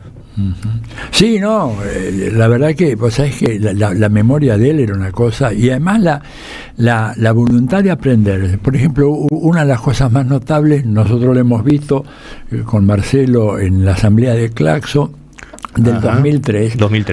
¿Recordás? Estuve en el mismo hotel, esta vez me acordaba 23 años después. Claro, en el mismo hotel, exactamente, en el Hotel Palco. Pero, a ver, en la asamblea, en la mañana había grupos de trabajo, reuniones académicos, pero en las tardes, de 4 a 8, había 2 conferencias magistrales, de lunes a viernes. O sea, fueron 10 conferencias, ¿no es cierto? En todas esas conferencias magistrales, Fidel estaba no en el presidium, sino en la primera fila del público, sentado, sacando una libretita y anotando cada cosa que le y en algunos casos, siempre respetuosamente, pidiendo la palabra, no el primero, dejaba que la gente pidiera y de repente él también pedía como uno más. Como si fuera uno más. Si fuera uno más. Y hacía la pregunta. Y eran preguntas que realmente... Dejaba todo. Te digo... te hace temblar a la pobre persona. A mí me tocó estar en dar una de las conferencias de cierre y Fidel, por supuesto, pidió la palabra, habló mucho más, porque yo estaba apenas, bueno, en fin, y la gente, digamos, veía cómo había un tipo que procesaba todos esos mensajes y esa argumentación y te la enriquecía con preguntas y más preguntas, y no para, digamos, aplastarte con su sabiduría, sino realmente en un ejercicio mayéutico. Era, digamos, a medida que hablaba iba elaborando. Un diálogo socrático, ¿verdad? Claro. En donde él, planteando sus preguntas, sus dudas, o cuestionando algunas cosas que vos decías, siempre si la cuestionaba, como lo ha hecho a lo largo de algunas intervenciones, pero siempre muy respetuosamente, ¿verdad? Recuerdo un diálogo con Robert Dahl, que era el teórico del pluralismo democrático de Estados Unidos, un hombre no de la derecha, pero un liberal norteamericano, que tiene toda esta teoría de la poliarquía, la democracia. Bueno, y Fidel, de alguna manera, le preguntó, bueno, y fíjate que fue muy interesante, porque Dahl, después de ese evento, o al terminar ese evento, porque mismo me lo dijo en Cuba, me dijo que la verdad que las preguntas que hizo Fidel me han obligado a repensar si yo no he sido muy ingenuo en pensar el proceso político norteamericano como un proceso democrático y de poliarquía. Firmado por Robert Dahl, o sea, no es que era, ¿verdad?, un alumno que entró el primer año a la facultad, toda una personalidad, autor de 20 libros, bueno, pero eso que le dedicó un estudio profundo al tema. Absolutamente. Y Fidel ahí le metía, digamos, la pregunta, la duda, la cuestión, la aclaración. Aparte, bueno, la memoria absolutamente fenomenal que tenía. En eso Chávez era igual, ¿no es cierto? Chávez también un hombre con una memoria absolutamente de otro planeta. Fidel y él en ese sentido eran, no sé cómo se acordaban de tantas cosas, y con tanta precisión, ¿no? Así que bueno, estamos en el centenario de Fidel, y Fidel más presente que nunca, ¿no? Hoy en día, la falta que nos haría, digamos. Ahí me contabas antes que empezara el programa que están publicados los 23 tomos. Se presentaron en el coloquio las obras escogidas de Fidel, que son 23 tomos. Próximamente, para fin de mes más o menos, ingresando al sitio web del Centro Fidel Castro, van a estar disponibles las obras de Fidel para poder ser consultadas gratuitamente. Me comentaba el director del centro que ya estaban trabajando en eso, se hizo la presentación en el coloquio, y que es un material sumamente interesante, claro. Y que, como bien decía Díaz Canel también, como acostumbra hacer Cuba, va a haber algunas colecciones impresas, sobre todo para instituciones, etcétera, pero el resto va a estar puesto gratuitamente para que todo el mundo pueda acceder en la página del Centro Fidel Castro.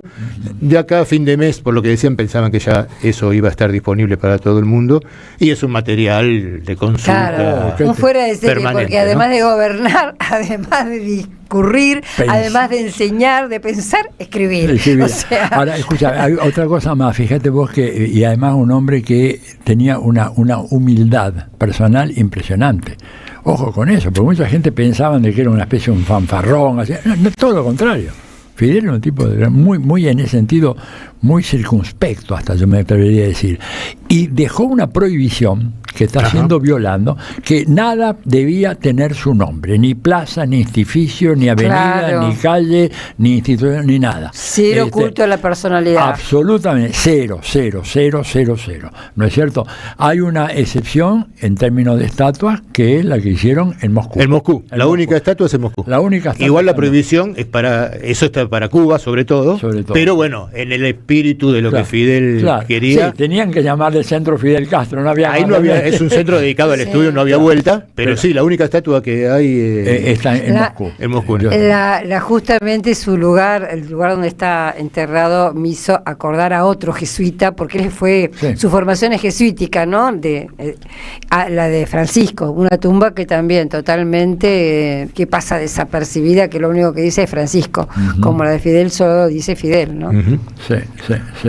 Hubieran tenido una muy buena relación ellos dos, como ambos de formación jesuítica y jesumarxista en el caso de Fidel. Peronista. No, la otra cosa, digamos, es lo de Fidel, es ese famoso discurso de su alegato, la historia me absolverá, que es un discurso impresionante, porque los datos que ahí están, cuando después salió el libro y los chequearon, eran los datos correctos. Hay tantos millones de campesinos de la zafra, tantos millones de obreros, trabajadores de comercio. No era una cifra al azar, no. Y los números eran los números de los censos, digo, era eso, ¿no es cierto? O sea, una capacidad de asimilación. Preso, sin papel y lápiz cómodo, sino en pequeños... En papel de cigarrillo, con tinta de limón, así es, que se desaparecía, pero una vez que los que lo venían a visitar se lo iban llevando, y hubo todo un trabajo de Marta Rojas ahí para poder rearmar. Eso está en un libro que publicó Luxemburg, ¿no es cierto? Esta, La historia me absolverá, con toda una historia, con una introducción tuya, Atilio. Pero de Marta Rojas. El contexto. No, tuyo, y tiene 630 notas del Instituto Histórico de Cuba. Sí. ¿No? Es una edición muy completa que sí, que lo publicamos con Ediciones Luxemburg, una edición de la historia. Yo me acuerdo que yo hice ese estudio introductorio y realmente fascinante. Podría haber hecho un texto el doble de largo. Había que acortarlo.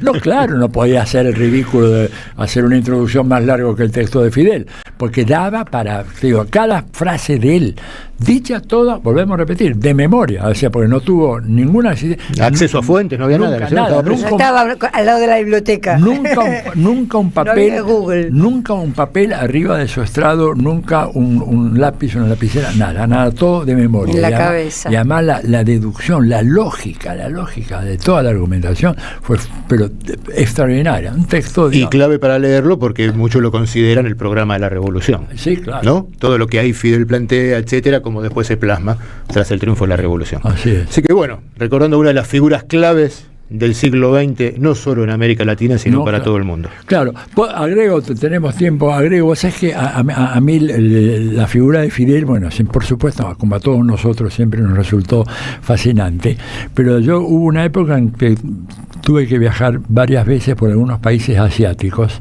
invariablemente, al verte que no sos de allá, por latinoamericano, claro.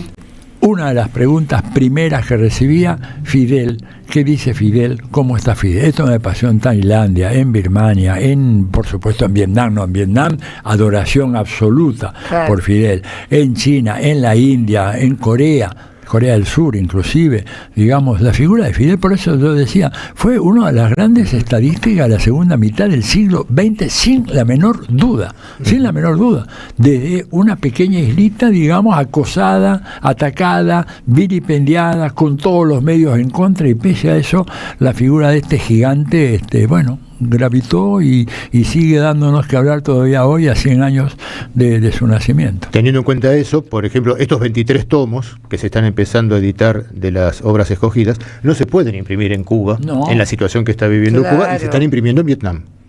El gobierno de Vietnam se está haciendo cargo de hacer la edición impresa de las obras escogidas. Vietnam tiene una gran admiración por Cuba. Te digo, a mí cuando yo estuve ahí en el 2009 era impresionante a nivel popular inclusive. Yo tenía siempre, por supuesto, traductores a mi lado, y era increíble permanentemente la gente que iba a un lugar cualquiera y se acercaba. La primera pregunta era si yo era cubano y cómo estaba Fidel. Bueno, muy bien, Fidel siempre presente. Fidel con nosotros. Aquí estará. Hay una hermosa foto con el Che y con Camilo. Agrego una cosa más para los que puedan tener interés en esto. Un gran discurso de Fidel lo dio en las escalinatas de la Facultad de Derecho de la Universidad de Buenos Aires. Les digo Yo que... estuve ahí. Vos estuviste ahí, claro. Bueno, lo acabo de colgar yo en mi página web, en atilioborón.com.ar. Ahí está el discurso, en 2 horas y pico de discurso de Fidel en medio de esa noche fría. Así que si quieren, búsquenlo el último ahí. Viaje al exterior de Fidel. Exactamente. El que fue el último viaje al exterior de Fidel. Así es. Bueno. No, volvió él. No, a ver, ¿no volvió? Me parece que no. Me No. parece que después de... Sí, porque de ahí fue a Córdoba. Ahí fue a Córdoba. Ahí fue a Córdoba. Claro. Sí. No, Así fue es. el último viaje al exterior de Fidel. 2005. Así es. Exactamente. Así es. Bueno, hemos recordado a uno de los grandes de la historia mundial, a Fidel, y seguiremos hablando de su obra y de todo lo que ha dejado. Y vamos a una tanda y volvemos con la última parte de Diálogo Internacional. Diálogo Internacional. Atilio Borón y un gran equipo analizan la cuestión latinoamericana en primera persona. Diálogo Internacional. Los sábados a las 18 en AM530. Somos Radio. Para aprender a volar, entre tanta gente de pie, hay una radio que nunca se apaga.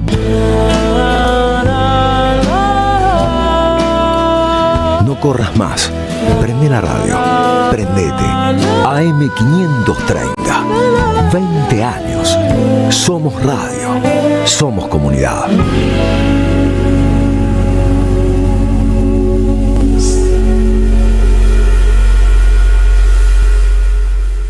El destino de tus vacaciones está en Turismo Cabal. Viví los momentos que querés, con viajes armados a tu medida, con las mejores ofertas y los paquetes que buscas, con más de 35 años de experiencia. Entra en www.turismocabal.com.ar y encontrá las vacaciones que necesitas. Turismo Cabal. Seguridad en viajes.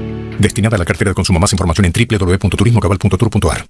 Tronador, agua mineral, botellones y dispensers para el hogar y la oficina. Hacé tu pedido al 4201-2627 o mandanos un mail a info@aguatronador.com.ar. Tronador, agua de mesa envasada. 12 de octubre 632 en Avellaneda. La buena lectura ilumina.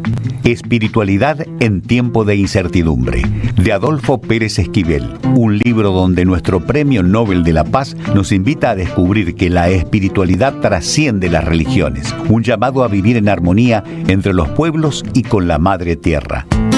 Conseguilo en librerías y en edicionessicus.com.ar. Yerba mate La Buena. Conserva el aroma y sus propiedades de origen. Libre de gluten, buena calidad y buen precio.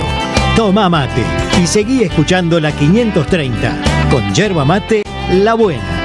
Tu compañía de vida y buenos momentos. En Lanús trabajamos por una ciudad más segura. En estos 2 años triplicamos el patrullaje sumando 127 vehículos, 38 motos y 385 agentes. Incorporamos 80 cámaras de videovigilancia y un nuevo anillo digital con 40 lectoras de patente y 10 pórticos en nuestros accesos. Instalamos 430 alarmas vecinales y lanzamos la app Lanús Segura, un acceso más rápido a nuestros servicios de emergencias. Lanús Gobierno, la ciudad que nos merecemos. A las madres, las abrazamos entre todas y todos. No les vengo a hablar de lo mal que nos trata el gobierno. Las madres no esperamos nada de Milei, lo combatimos. No queremos sentarnos a hablar con él ni con nadie que venga de su mano. Pero las madres sí esperamos todo de nuestro pueblo. Seguimos la lucha como ella le hubiera gustado y reclamamos una vez más la solidaridad de todos los que nos quieren. Colaboren, no importa si poco o mucho, lo que puedan. Todo suma, los necesitamos. No se olviden el alias, amigos.madres.plaza. Tu aporte económico es muy importante para seguir creciendo. Defendamos la memoria, un legado cargado de futuro. Súmate a este proyecto colectivo. Construyamos comunidad.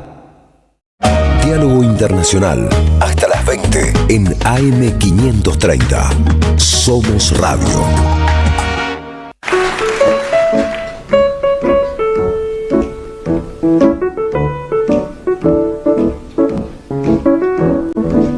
Seguimos en Diálogo Internacional. Bueno, vamos a aclarar algo que nos quedó ahí medio confuso. El discurso en Derecho de Fidel es en el 2003. Claro. ¿No? Mayo. Vino a la jura de Néstor. Y después se vuelve en el 2006 y es el viaje en el que decíamos que va a Córdoba y que es el último viaje. Ahí para aclarar, acá muchos oyentes muy atentos nos estuvieron sacando de...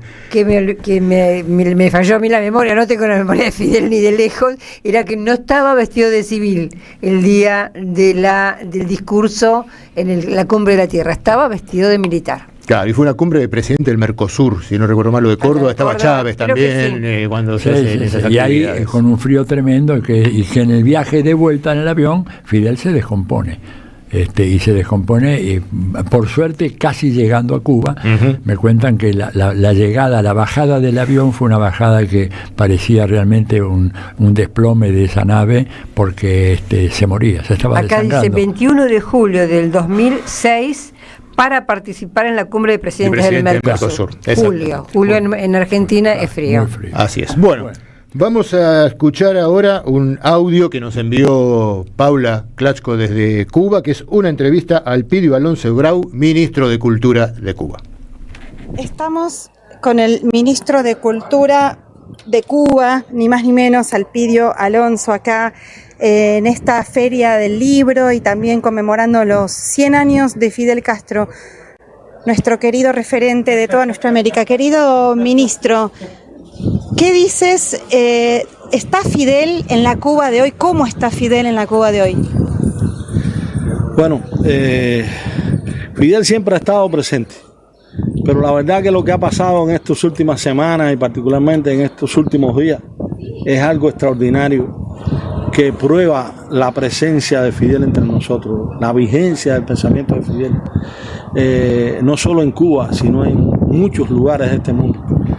El primer coloquio de homenaje a Fidel que se convocó por parte del Centro Fidel Castro y por el partido, trajo a La Habana a más de 1000 participantes de diferentes países, más los participantes cubanos, y se suscitaron aquí un número muy grande de actividades, de intervenciones, de reflexiones que prueban la valía del pensamiento de Fidel, la actualidad del pensamiento de Fidel, la importancia de volver permanentemente a Fidel, las razones que nos sigue dando Fidel para luchar, las herramientas que significan las ideas de Fidel para la lucha en este contexto.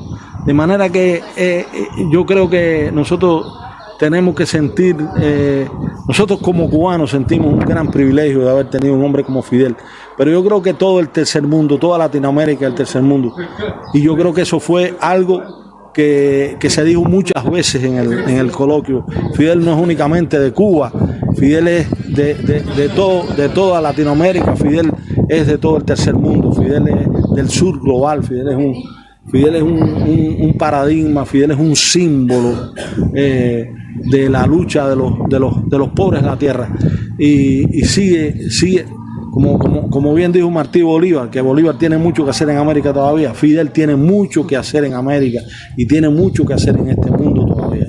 Están muy vigentes las ideas de Fidel.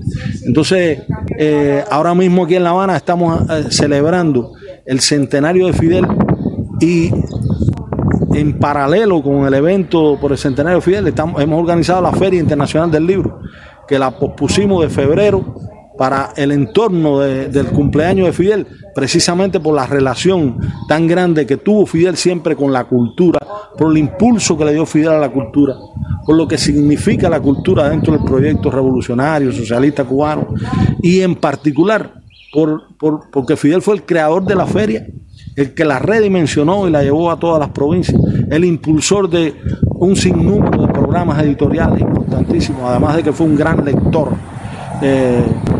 amigo de los escritores. Es decir,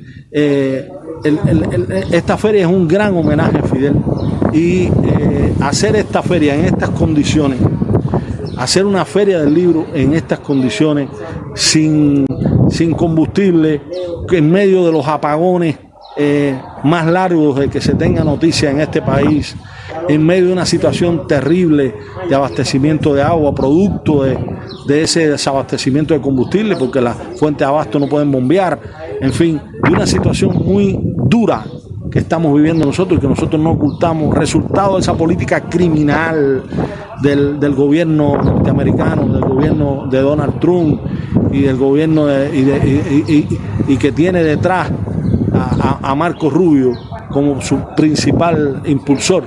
En medio de esa situación, bueno, Cuba celebra una feria del libro.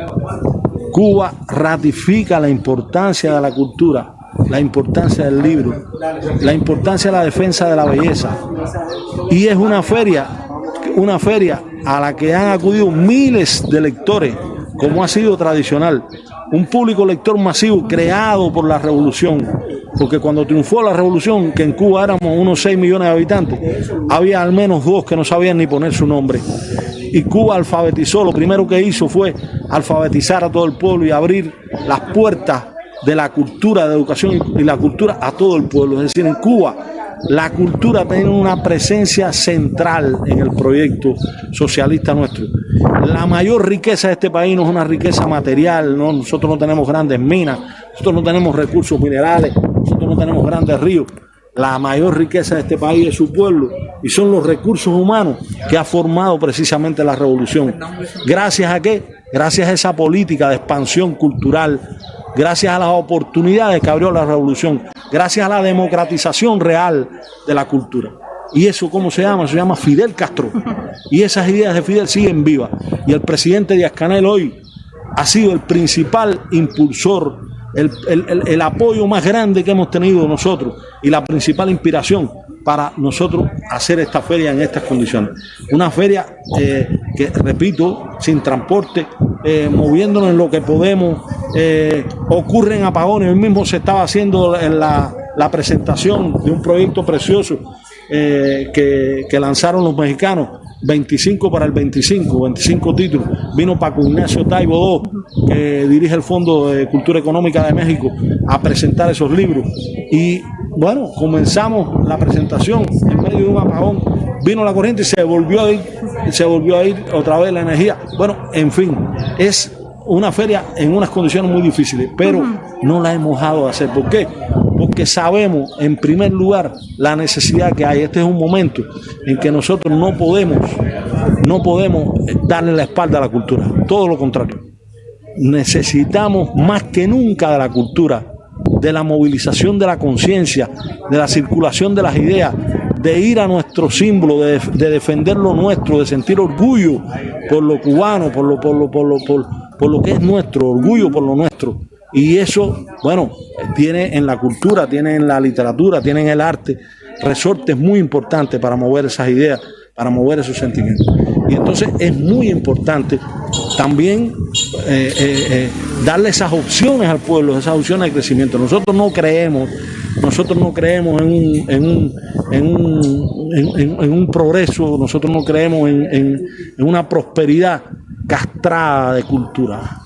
Nosotros creemos en una prosperidad atravesada por valores, atravesada por los valores que se crean, que se fundan en la cultura, en el desarrollo de la cultura. Y en ese sentido nosotros no vamos nunca a privatizar la cultura, como lo dijo el presidente en su discurso en la Asamblea Nacional, ni vamos a privatizar la educación, ni vamos a privatizar la salud.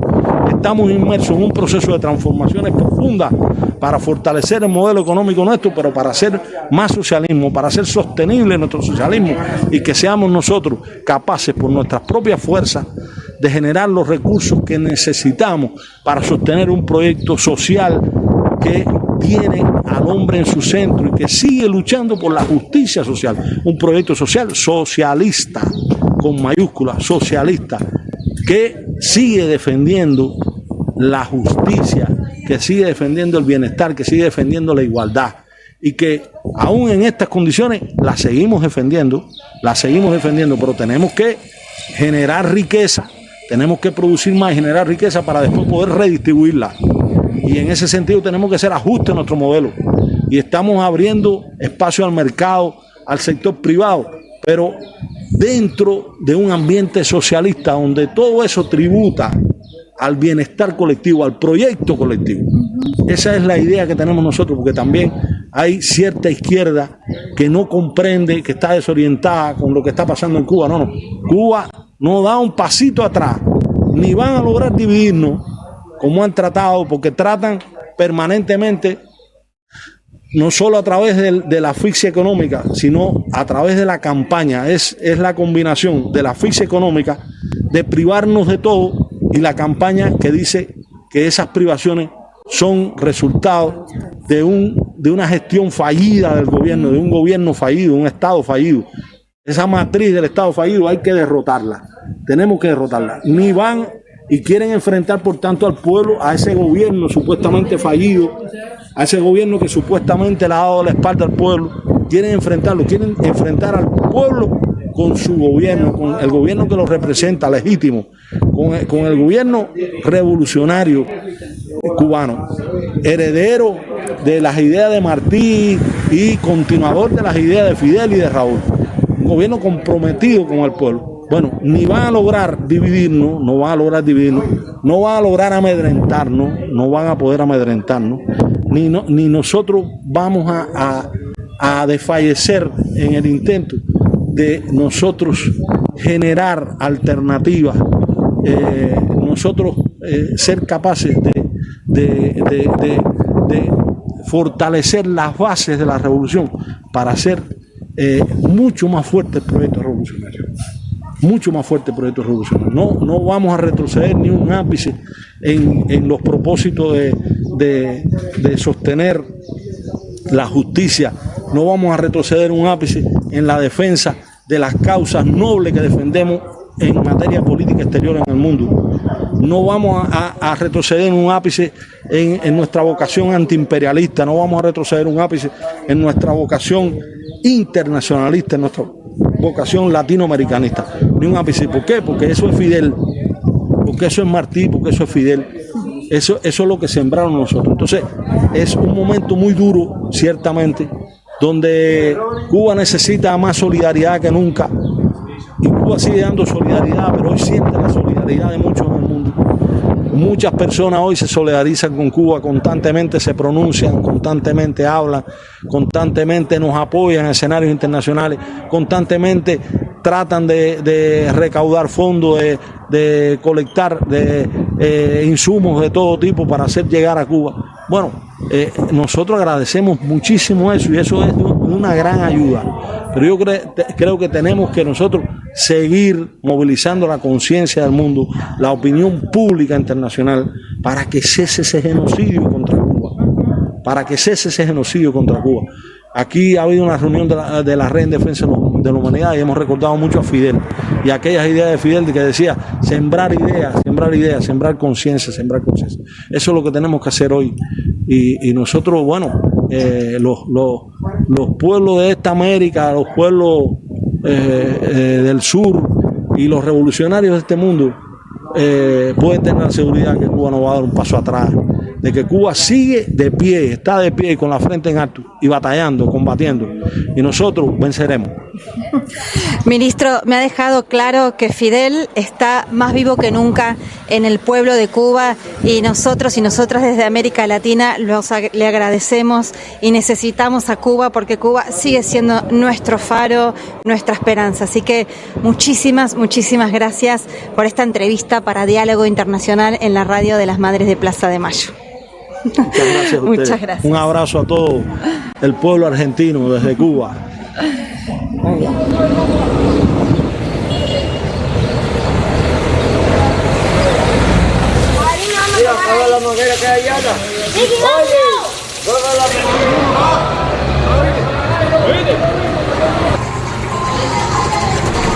Bueno, escuchábamos la entrevista de Paula Casco a Alpidio Alonso Grau, ministro de Cultura de Cuba. De Cuba, sí, muy interesante lo que nos dijo. Bueno, estamos llegando ya al final del programa. Un brevísimo anuncio, un ciclo de charlas que voy a dar, un curso en Claxo, me han pedido sobre el nuevo desorden mundial.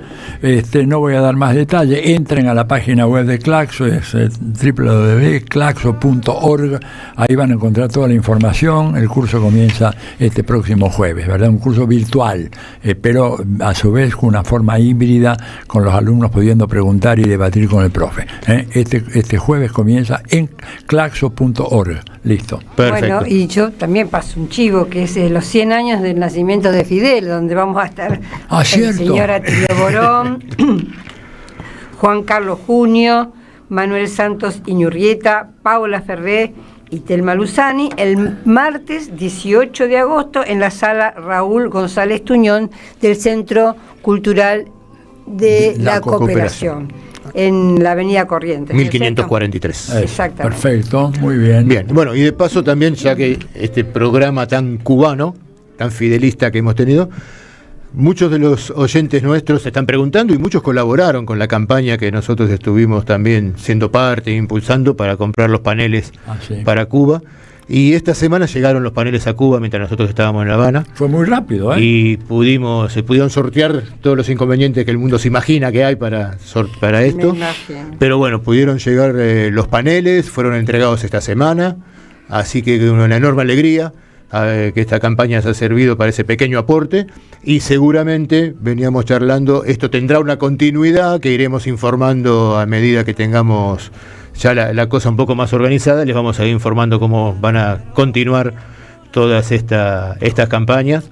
Pero bueno, de la que veníamos haciendo con la Casa de la Amistad, de distintas organizaciones y todo, esta semana, por suerte, se cumplió y llegaron los paneles y fueron entregados en La Habana. Perfecto. Así que vamos a anunciar, hoy teníamos en el sorteo el libro Calentamiento Global, un cambio climático anunciado, de Tristán Simanauskas, de Ediciones Continente, y el ganador es Horacio de Tigre, cuyo DNI termina en 490, así que Horacio de Tigre, a partir del día martes podés pasar por Librería Badaraco, Avenida Entre Ríos 921, Ciudad de Buenos Aires, a retirar tu ejemplar de Calentamiento Global, un cambio climático anunciado. Perfecto. Y así llegamos al final. Muy bien. Bueno, Atilio, muchas gracias. Hasta el sábado que viene, ¿no? Hasta el sábado que viene, y los dejamos con Basta de Sonceras en la AM 530. Chao, chao. Hasta luego.